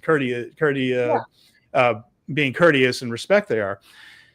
So the surprise for me was to find out that he wasn't supposed to do that. That was just because there's no evidence of Chris doing stuff like this and saying things like that, and no history of it. So I think he got wrapped up and says, I'm going to sell the living hell out of this AEW versus NJPW thing, and just missed the mark. And so I think he just made an error in judgment right there. I think he was trying to help. I don't even know that Chris took a picture with Kenny Omega afterwards and put it on his Twitter. It's his last known tweet, everybody. I will say this. But you know what I'm saying is, I'm just saying is I don't even know whether he really believes that stuff, or he was just leaning too hard into what he did when he was, I'm trying to help this story along and trying to get over this story. We would love to turn this into an angle and make it work. I'll be honest, and I say this as somebody who's watched New Japan. The signs were there. Chris has been feeling like this for a minute, and it's been very obvious, but a lot of people don't watch New Japan enough for it to ever really come up. Like, for it to be a thing. And typically, you got to think, hardcore New Japan fans, these are people who are waking up at crazy hours in the morning on a regular basis. Very few people are watching the little stuff and little jabs that are said on like house shows, or like, in the middle of the G1, or like, like those type of things. It was personal. And I think that's the thing. When I first started hearing it, I was just like, okay, maybe he's just leaning into it. But as the comments go, and I think also too, you could hear Rocky and it was on purpose. Like, it was on purpose. And I would love to write it off as just like, oh yeah, he just went too far. He didn't know. He knew. He knew. But at that point, I would be honest, if once you've started, you can't put it back in the box, so you just got to keep going, I guess. Yeah, I think that's really what it was. Is it just kind of got to be out of control for him. I mean, I think he was trying to help the match. I don't think he went into that match just like, here is my chance to tell everybody that Tony. I think he went into the match thinking, I'm going to get this angle over. That's my guess. I don't think he went in there just saying, here's my chance to just, to take cheap shots. I don't know. I don't think so. I do have a silver lining to all of this, if you guys want to hear me out on this. Yeah. So I think both companies handled this remarkably well in-house. You didn't have, regardless of whether people were angry or they didn't care or they thought it was funny or whatever between both companies. The Chris Charlton thing was reported by independent things. There was no black and white announcement or apology or anything from New Japan Pro Wrestling. Whatever was done to show amends from that company to say, hey, we fucked up, we are dealing with it, they dealt with it. And then you can read between the lines that Tony Schiavone had a personal matter or anything, or he's really going to be gone for. He's off TV. He's doing Collision, so he's nothing. He was off TV for one show. So if you want to say that they did that or whatever, it was handled in house. Everybody dealt with their shit. We're moving on, and the relationship between the two companies will be fine. This is on point. This is on point for Tony, though. Keep in mind, and this, I don't mean this as an insult to Tony, but Tony also gets overly emotional about the company he works for. We saw it during the WCW, WWE, or WWF war. It was back then. He takes that all very personally. I mean, keep in mind that it's his livelihood. He gets emotional about it. So he lashed out. My guess is that tweet lasted about as long enough as somebody at AEW higher up on the ladder saw it. And Tony, maybe he'd cool off. Honestly, he probably deleted it himself. After he thought about it for a second, I should have done that. Maybe not. Replies and stuff coming in. I think also too of just it's one of those things. Both of these guys are really passionate about professional wrestling, and they're really passionate about their respective companies. And I think that's why it's just so disheartening. I think everybody just wants to point fingers and be like, this person made it personal. This person made it personal. Be honest, both of them made it personal. It was personal. They meant it. Everybody meant it. Everybody meant it. And I think that's just one of those things to where a lot of these times these things happen behind the scenes, but you know, we got to play out right in front of us. And like now, you know, we got to do it. We got to deal with it. The New Japan AEW relationship is going to be fine, but I think like it's just that perception, and I think like the online discourse is going to continue to be influenced, you know, by stuff like this. It's unfortunate, and I think it's one of those things where some people are like, well, maybe he's just being like a heel commentator. No, he's not a heel commentator. We don't really have those. And honestly, Chris is a play-by-play commentator, which is why it was even more inappropriate what he did. His job. He's the analyst. Walker's play-by-play guy. Well, I mean, Chris is supposed to be doing some of that stuff, and like it was very uncharacteristic for him. And I think, I agree. That's why I say it's not a character, just because he doesn't. Every time he's kind of gone off, so to speak, it's just been and that's how it was weird, right? And that's how you know he meant it. And you know, it's just one of those things. I mean, I think like he's not going to get fired or anything because honestly, New Japan needs him. That's not an easy job to replace, folks. He does more than just that. A lot. He does way more than just commentary. Right. And also, right. too, like, the only thing he's suspended from is on camera. He's still doing all of his other work. Yeah, he genuinely loves New Japan Pro Wrestling. And so, like, this is a learning experience. Hopefully it never happens again. Right. But, I mean, there's reasonable tension. And at the end of the day, what people may or may not, you know, want to admit, there is no AEW without New Japan Pro Wrestling. And that is just that is the truth of like, there is no AEW without New Japan Pro Wrestling. They need each other in different ways. You know, this was AEW's really their first big dance, you know, in Japan. They don't get there. They don't have any international distribution in Japan. Like, you know, their gateway to Japan, to Japanese audiences, is through New Japan and New Japan World. And so they need each other. And I think that the internet just wants something to fight about, one or the other. And then there's people like me who is just like, guys, just please work it out. So I can continue to go down. I'll come back to this after. Please, like, you know, stop the violence, please. The other thing, it's worth mentioning, by the way, that Walker, and I've criticized Walker for a few things on the show here. He's an okay announcer, but one of the things he did here was he handled this situation very well. Dude, he did such a great job. He had Rocky and Chris, and he understood that things were kind of going sideways. And just for him to, I mean, I think he got the comment and was, okay, guys, let's put the guns back down, and then transitioned into what was going on in the ring. And I just want to say that was a solid bit of work from Walker right there to get back and to get that broadcast back on track when it was going wrong. He was the adult in the room, and I was happy. Which is crazy because he's like 20. Yeah. He's like 20. Yeah. Okay. So Battle in the Valley, we want to talk about it? We probably should. Yeah. It's the show this week. It's this show, right? 2 days away. All right, let's take a look at this card here. So we have the Battle in the Valley Strong Survivor match. This is our kickoff match, and it'll be on the pre-show. We have Zane J and Viento, which is a guest from another company in there. So obviously Zane J is going to be getting the win here and establishing him as the strong survivor. And that'll be the opener to make sure all the equipment is working, which is a match they do every time. And it's always a wonder because the equipment never works on NJPW shows. The sound's always crap. The lighting's always bad. Hopefully they'll do a little bit better this time. But yeah, Zane J has taken over the Matt Vandegrift spot of leading off. Lyric, what do you got? Any thoughts about this one? Not really. Yeah, no.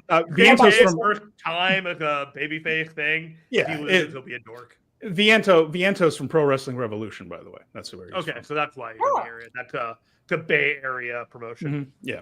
So here we have Matt Vandegrift and Fred Rosser. So this is the team that they set up at the last show where when Team Filthy, Tom Lawler out of Dirty Work backed away from the tag team saying he was going to go off in another direction. And very funny, he said, hey, you don't like Matt Vandegrift. You didn't like me. We were okay. You should go with the other guy you don't like. So here we have it. Matt Vandegrift and Fred Rosser's a team against Shane Haste and Bad Dude Tito from TMDK. Where you got anything? Yeah, I mean, I always root for TMDK, and honestly, I'm a big Bad Dude Tito fan. So right there with you. I would love to see him do more tours in Japan. So yeah, I'm gonna go with TMDK here. Yeah. What do you think of Zach's new music, by the way? The Young Punks thing. He's not a fan of that. I'll say this: Kenny's new music did not get over with the live crowd. Everyone was like, "This is the new one." It'll grow on me. Kenny's new music is sick. I don't know what they talk about. That is sick. Really? And it's perfect for him too. Of just like that kind of like it's so final boss coded. Here's the thing: it's one of those things where Kenny's an innovator. Everybody's not going to get it the first time. But no, like that entrance alone was just sick. Like with the fight. Oh my god! Oh, the entrance is good. I've watched it 12 times, and I'm lying because it was more. But I'm trying to be. Did you like the entrance on Dynamite? Yes, it was as good as it could be without pyro. The fire thing was cool, but it kind of threw me off a little bit. Yeah. All right. I don't know what happened to Mikey Nichols, but I always love Bad Dude Tito.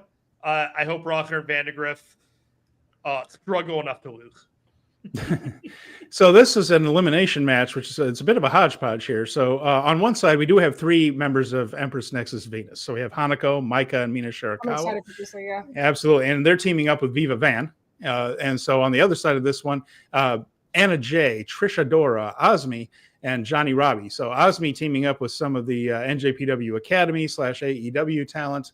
And on the other side, we have Empress Nexus Venus and another member of the NJPW Academy group. But yeah, there you go. It's a bit of a mishmash, like I said, but an elimination match as well. So they'll Survivor Series style type of thing here. So okay, so it's a 4-on-4, not it's an somebody elimination. gets pinned, they're eliminated. Right, 4-on-4, but you have to beat each of the members of the other team to win. Not just I'm one. down with this. Yeah. No, there's a lot of talent in the ring. That's fine. And it means that this match is going to get a lot more time than I think some of the non-Mercedes women's matches get. So that's exciting. Mm-hmm. All right. Well, what could go wrong here? We have Zack Sabre Jr. and Hechicero. So only 2 of the best in the world. No big deal. I mean, really, this match can't miss. I don't expect Zack to, again, special singles match, not listed, not in a 30-minute time limit, the IWGP title, not officially on the line. So this will not be another defense for him, which cracks me up that Zack is, his next match, I believe, if he beats Goto, he will set the record for this version of the IWGP World Heavyweight title defense record. But not getting it here against Hechicero. This is a special singles match. But we're looking at one of the very best in Mexico, one of the best in the world against Zack, who I think is the best in the world right now. Should just be a fantastic match. I expect Zack to win it, and everyone will be standing and applauding when it's over with. I don't, aside from an early injury, I don't see what could go wrong. Every version of this match, whether it was CMLL or it was Rev Pro, has slapped. This match will slap. These are the 2 best technical wrestlers in the world now that Bryan Danielson isn't full-time anymore. It's going to be amazing. I can't wait. I'm sitting on the balcony, front row, overlooking this match at Battle of San Jose. God bless. San Jose, and I am so happy that this match is happening right in front of me. This is going to be awesome. Hechicero, when he was in San Jose for the CMLL Fantastica Mania, he was so popular. When he was down in Long Beach for Strong Style Evolved, he just had the crowd in the palm of his hand. This match is going to rule. He gets over. And now the Sumi Sakai retirement match. And so you want to talk about a mishmash? Listen to this one. So we have Sumi Sakai on one side. In her retirement match, she's teaming with Evil and Sho. So there you go. So House of Torture on her end of it. On the other side, Hiromu Takahashi, Mayu Iwatani, and Yuka Sakazaki. So basically, this is an indoor match. They're working Stardom talent working with TJPW talent. Yeah, so there's a little bit of they're breaking out the Zamboni in hell for this one, which it was not something that would normally happen. But hey, all things are possible. Is that why it's happening in San Jose? Because they can't do this match in Japan with this lineup? Probably. That's what I saw. Because I was trying to figure out why this match is happening here. This is pretty politically untenable. Yeah. And also, too, Sumi has been doing like the majority of her work these last couple of years has happened in America. Yeah. So, but it was just kind of like, it didn't, like, I was trying to make sense of why it was happening here. Because it was like, okay, sure. And now it's just kind of thinking about the politics behind who's in the match. I get it. Flaming Shark just says, I am here for the randomness of this match. So there you go. Jarrell Nelson and Royce Isaacs, West Coast Wrecking Crew, they are defending their strong open weight tag team titles against Rocky Romero and Yo, who are also looking for IWGP junior heavyweight tag team title shot down the road here very soon. So a couple different title shots for Rocky and Yo, this one against Jarrell and Royce. It's going to be an interesting contrast here, but considering the technical ability of everyone involved, should be just fine. Yes, I love the fact that the Strong Tag Championships are finally on the Strong team, like an actual New Japan Strong team. Right. You know, I love this going up against Yo, the most beautiful woman in the world. So this is going to be great. He caused quite a stir in the stands when he was doing the drink, the vendor gimmick at Wrestle Kingdom. That got attention. There were people running across the arena to take pictures with him on that thing. Mm-hmm. All right. Strong openweight title, Gabe Kidd, Tomohiro Ishii. So we have participants from the two best matches at Wrestle Dynasty facing each other here. And we expect more fireworks. This ought to be fabulous. And Ishii and Kidd, I have no doubt, will both beat the hell out of each other and have everybody excited by the end of it. Really, hell of a card, guys. I think this match now feels 10 times bigger than it did before Wrestle Dynasty. I think, you know, some of these strong matches, like you expect it to be good, but you don't expect greatness.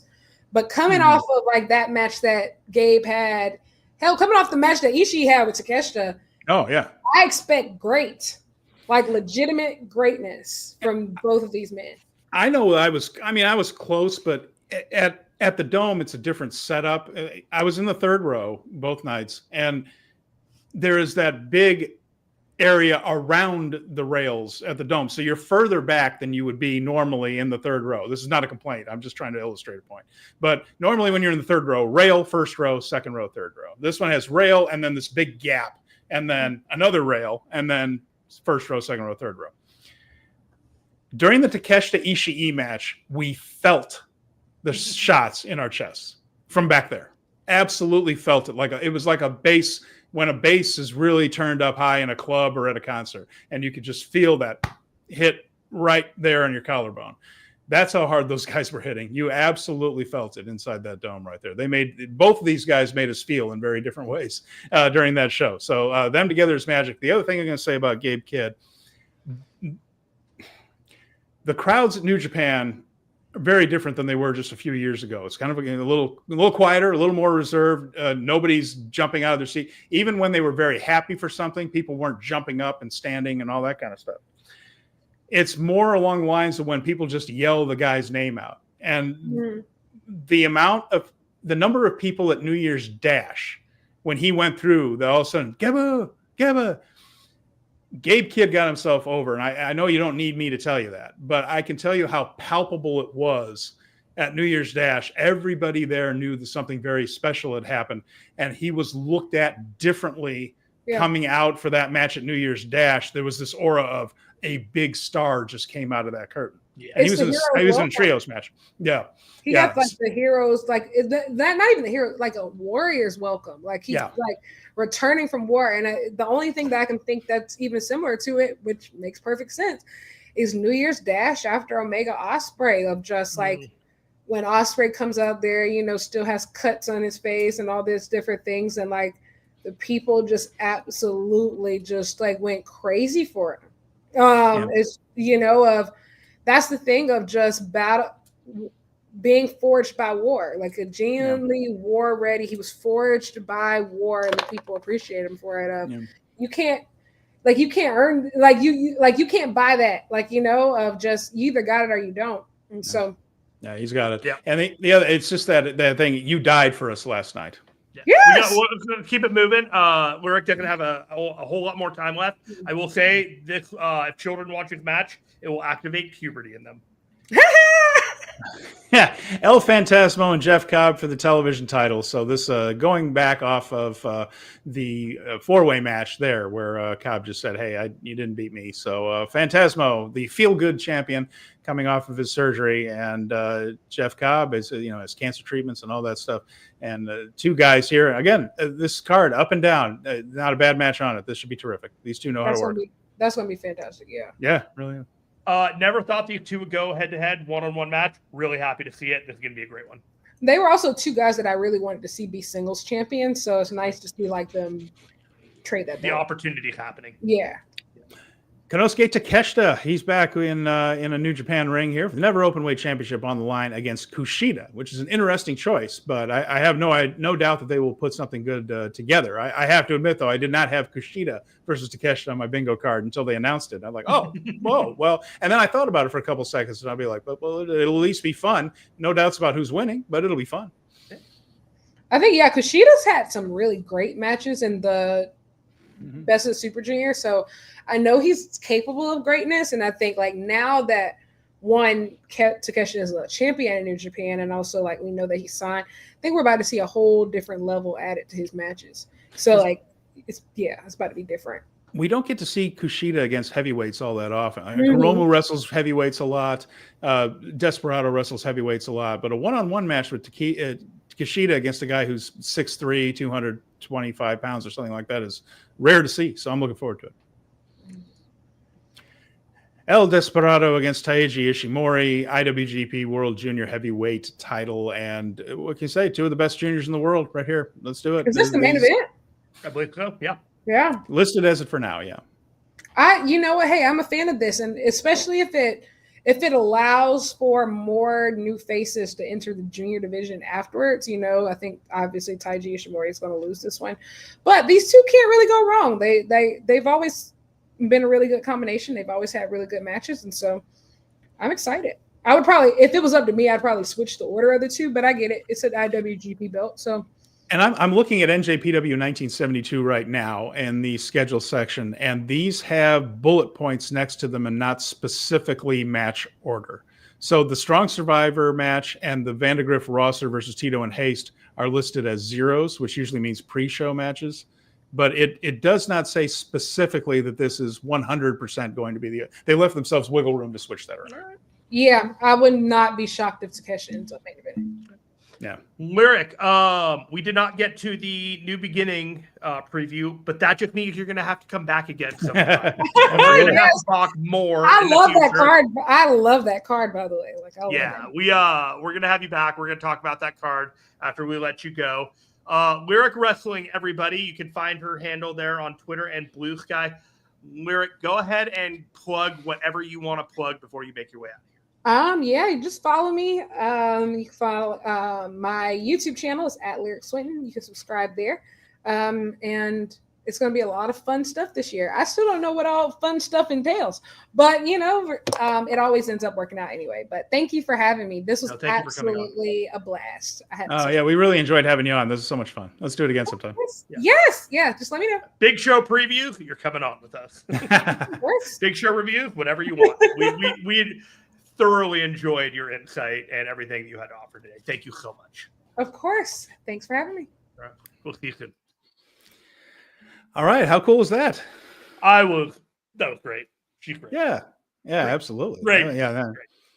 No, that was a good time. So do we want to just go over what's else is coming up real briefly? Run it down real quick. We don't have to go through too much. I'm going to throw this in here in honor of our guy. Oh, okay. Yeah, enjoy the action, everybody. All right, Chris in the orange seats. Before we get to it, look, enjoy the action. All right, what we got? Okay, so after the San Jose Civic Center show, Battle in the Valley, we move on to January 19th. So January is a quiet month. Everyone's kind of recovering a little bit there, but we do have Blue Justice 15. Yuji Nagata show. That'll be in Chiba, of course, at the Sakura Citizen Gymnasium. The only match we have for it, though, is the one that involves our hero, Yuji Nagata, and that is the 8-man tag match at Bolton Oleg, Toru Yano, Hiroshi Tanahashi, so the trios champions, with Nagata, against the House of Torture team of Ren Narita, Yujiro Takahashi, Sho, and Yoshinobu Kanemaru. So they're doing the classic good versus evil in Chiba. And Yujiro's in there, so I can imagine that they're probably going to get the victory. Nagata probably getting the win. Well, they could do anything they want, of course, but his trainee, Bolton Oleg. We were joking about that when he got eliminated from the Rambo. And Tyler, I'm going to get to your question because Tyler had a question earlier in there briefly. But when he got eliminated, we were all kind of like, oh, Nagata's out, doggone it. We knew he wasn't going to win, but like whenever he goes, you're like sad to see him go. And then we're like, he trained like 75% of this card. It's like we were looking at the Wrestle Kingdom cards, like most of these people were trained at least partially by Yuji Nagata. So just a guys, big deal. And by the way, I missed this barely. Now, I went to the pile driver shop in Harajuku. So I went to Minoru Suzuki's little shop right there. Suzuki was fishing that day, though. He was not there. But I did get to visit the pile driver store.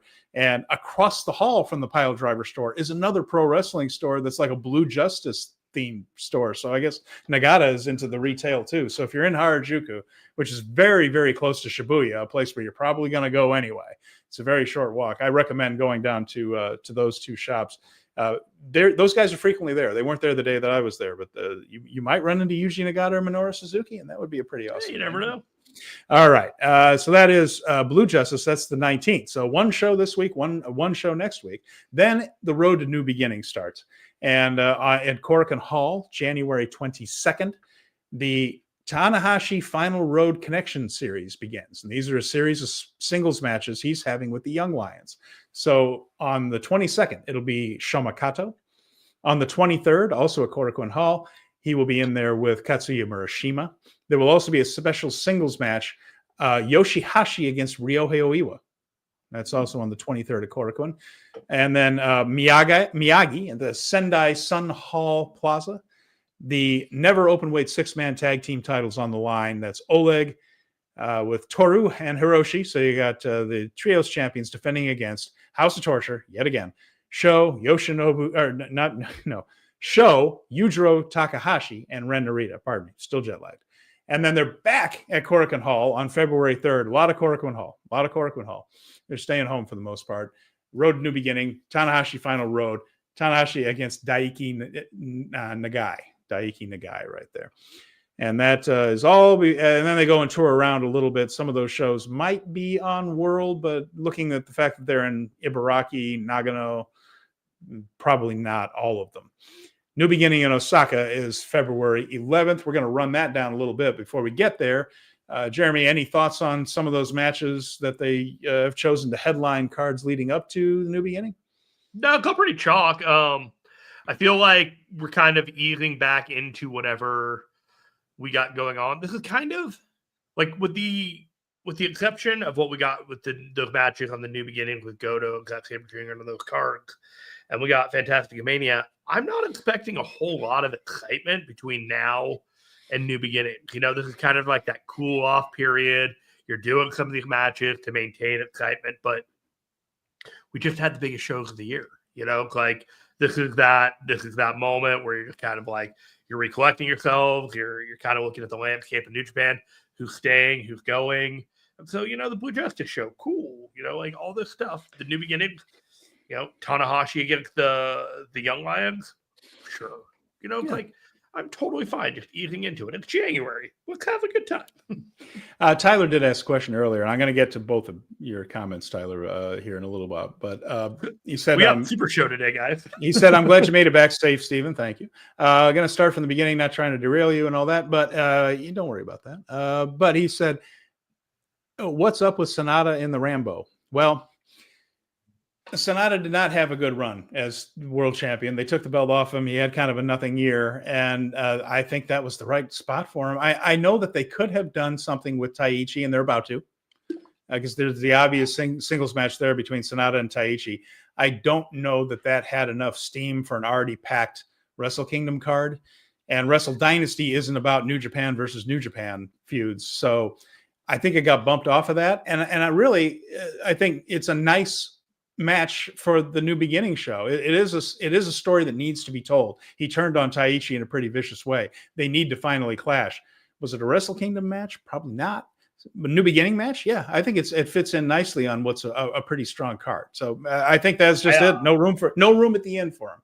I think his arm is worse than we think. It's also possible, but I mean, I really just think it's just a matter of they can't do everything. A strong book position right now, tags and like a feud with Taichi to wrap that up. But in all honesty, like his arm hasn't looked right since he tore the bicep and he decided to rehab it instead of getting surgery. And he, well, I mean, plus they gave him the ball and he did not run with it. That's just a fact of life. All right. After that one, we have New Beginning in Osaka. That's February 11th, Edion Arena. Match order is still to be announced, so I'm going to read them in a certain order. Does not mean it's happening. Hiroshi Tanahashi against the opposite of a young lion, Togi Makabe. But when we did our Hiroshi Tanahashi history, we learned that Makabe was his first opponent. So there you go. So it's all the way back around. And this one is labeled kinship. That's what we call full circle. Kinship. This one's called Hiroshi Tanahashi versus Togi Makabe. All right. Special singles match. A lot of special singles match on this one. Shingo Takagi against Drilla Maloney. We saw that challenge laid down at New Year's Dash. And this is just, these guys are just going to knock the heck out of each other. It's going to be a Shingo match. This is going to be awesome. You can't it'll be great. No, it's going to be terrific. But it's going to be a Shingo Takagi match. It's going to be the tough guy thing, Bushido. Shota Umino against Great Okan. All right. Who do you think wins this one? Oh, well, again, it depends on the story. And that kind of goes to the other comment from Tyler. People have mentioned that earlier in the thing. They just said, well, he's back where Naito was at Wrestle Kingdom 8 when they rejected him as the challenger for the IWGP title and the fans didn't want to see him.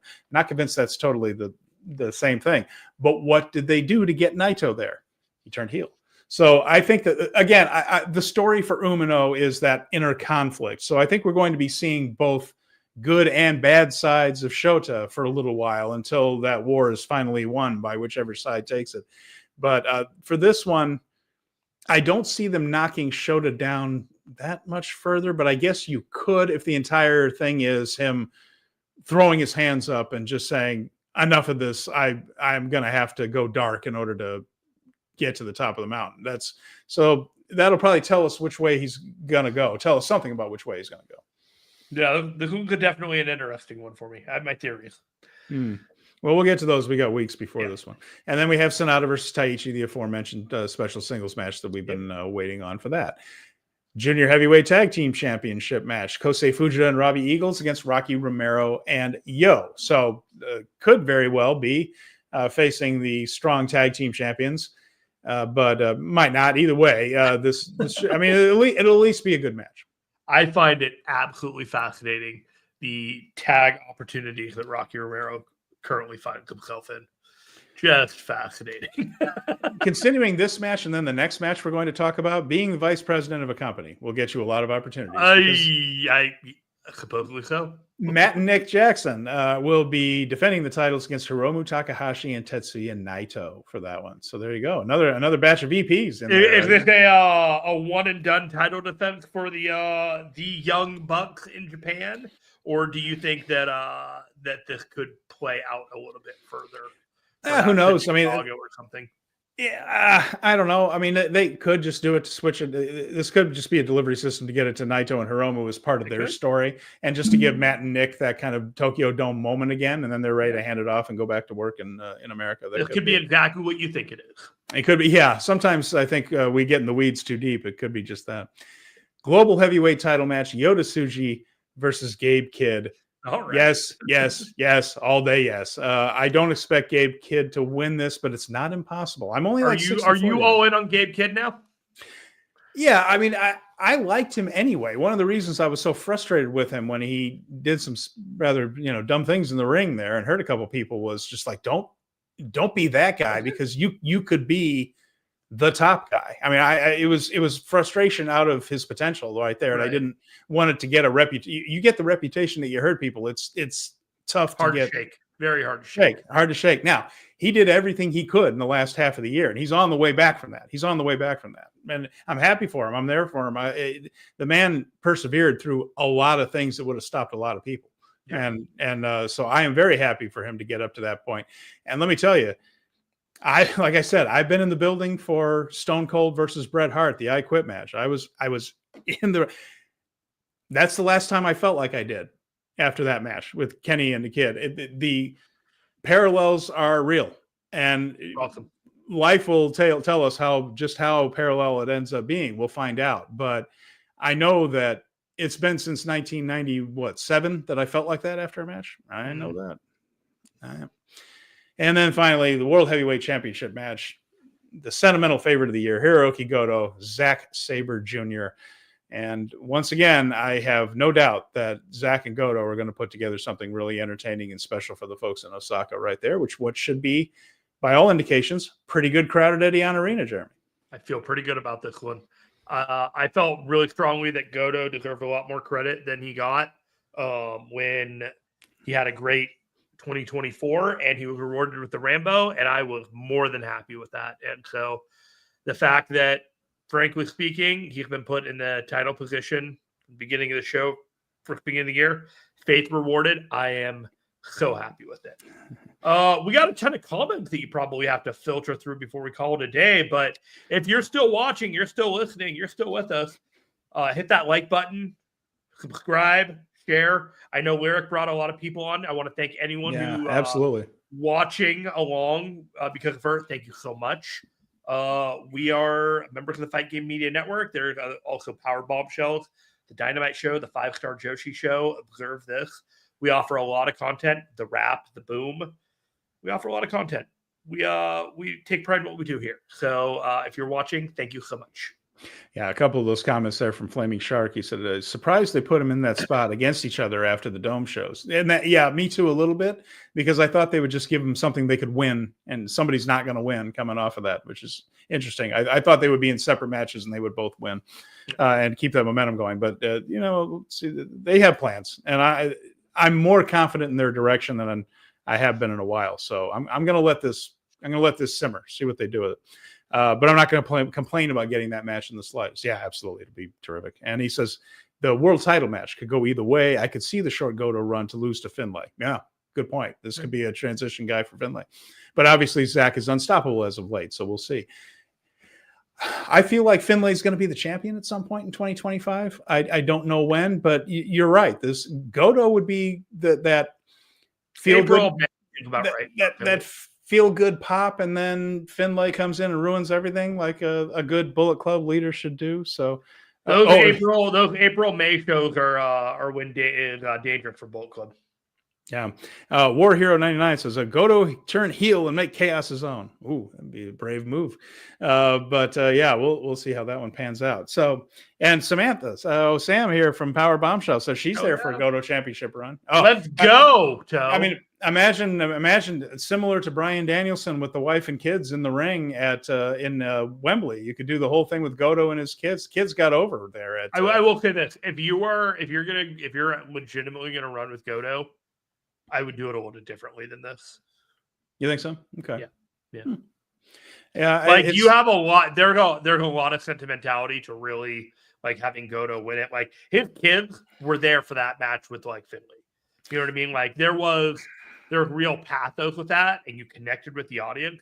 If you are legitimately serious about giving the Goto the run or the title shot, you need to do more than what you're doing right now. The Rambo is not the way.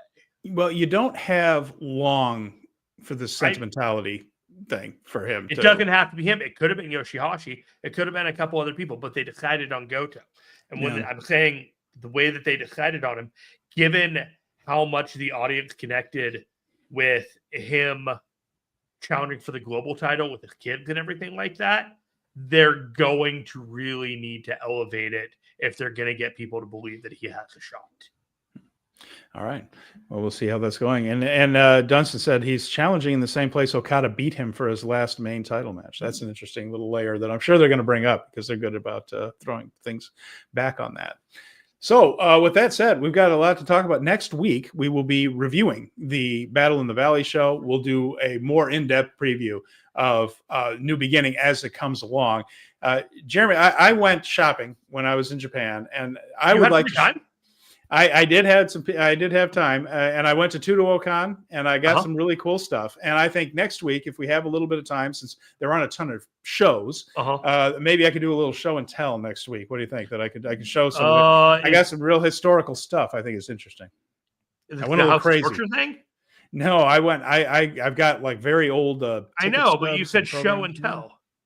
Show and tell. Ha. Anyway, let's do that. Let's do it. I thought it might be interesting to show some of the stuff I got over there. I went a little nuts in that here store. for it because I like to show up at 2:30 Pacific time to do this show. And if you happen to be here with all of those items that you purchased, I would love to see them, Stephen. All right. Well, I got a couple of right over here. I got my new TMDK. Nice. There's the Save it scarf. for next week, man. We are 45 minutes over time. Oh, I don't know. Everyone's having a good time. So and I just had that one. That's the event specific scarf that I like. I got a lot of scarves. I don't fit their t-shirts. They don't make them for people that are 6 feet tall. Boo. Yeah, they really don't. You got to get like double XL if you wear a large or an XL here. So. I mean, I already do, but that's Go for the scarves when you're in Japan, Jeremy, because you will be disappointed with the t-shirts if you get them back there. If you buy them there, that's the key. My Patagonia and my hoodie, my friend. Well, there you go. Yeah, it's right. And also just be ready to sit with your knees together and your elbows in, because there are no seats that are regulation sized in Japan when it comes to Americans. We do not fit in that country comfortably. Stephen, did you have a good birthday? I had a fantastic birthday. I loved it. And it was, like I said, it was a bit of a spiritual experience there, being with my tribe. And did you have kettle chips on your birthday? No, they don't have kettle chips in Japan, but they were waiting for me when I came back. So I did it. Yeah. So opening day and birthday, the kettle chip tradition for this fine young man, Stephen Conway. Otherwise, I will be too wide to fit in my own picture here on this thing, because I will eat all the kettle chips if you let me. It's called self-control, Stephen. You have it. I congratulate you. Yeah, boy, I don't if I were around. All right, get out of here, Stephen. All right. Well, thank you once again for everybody, for Lyric for joining us, for everyone that joined us here on the podcast and on YouTube. We appreciate your time. We put up a lot of content in the week, and a lot of you guys have been here with us for all of it, and we're really grateful that you spent that much time with us. It was really a blast to do. I think both Jeremy and I enjoyed the hell out of it. So with that in mind, for Jeremy Finestone, I'm Stephen Conway. We'll be back at a regular time next week. We'll talk to you again real soon.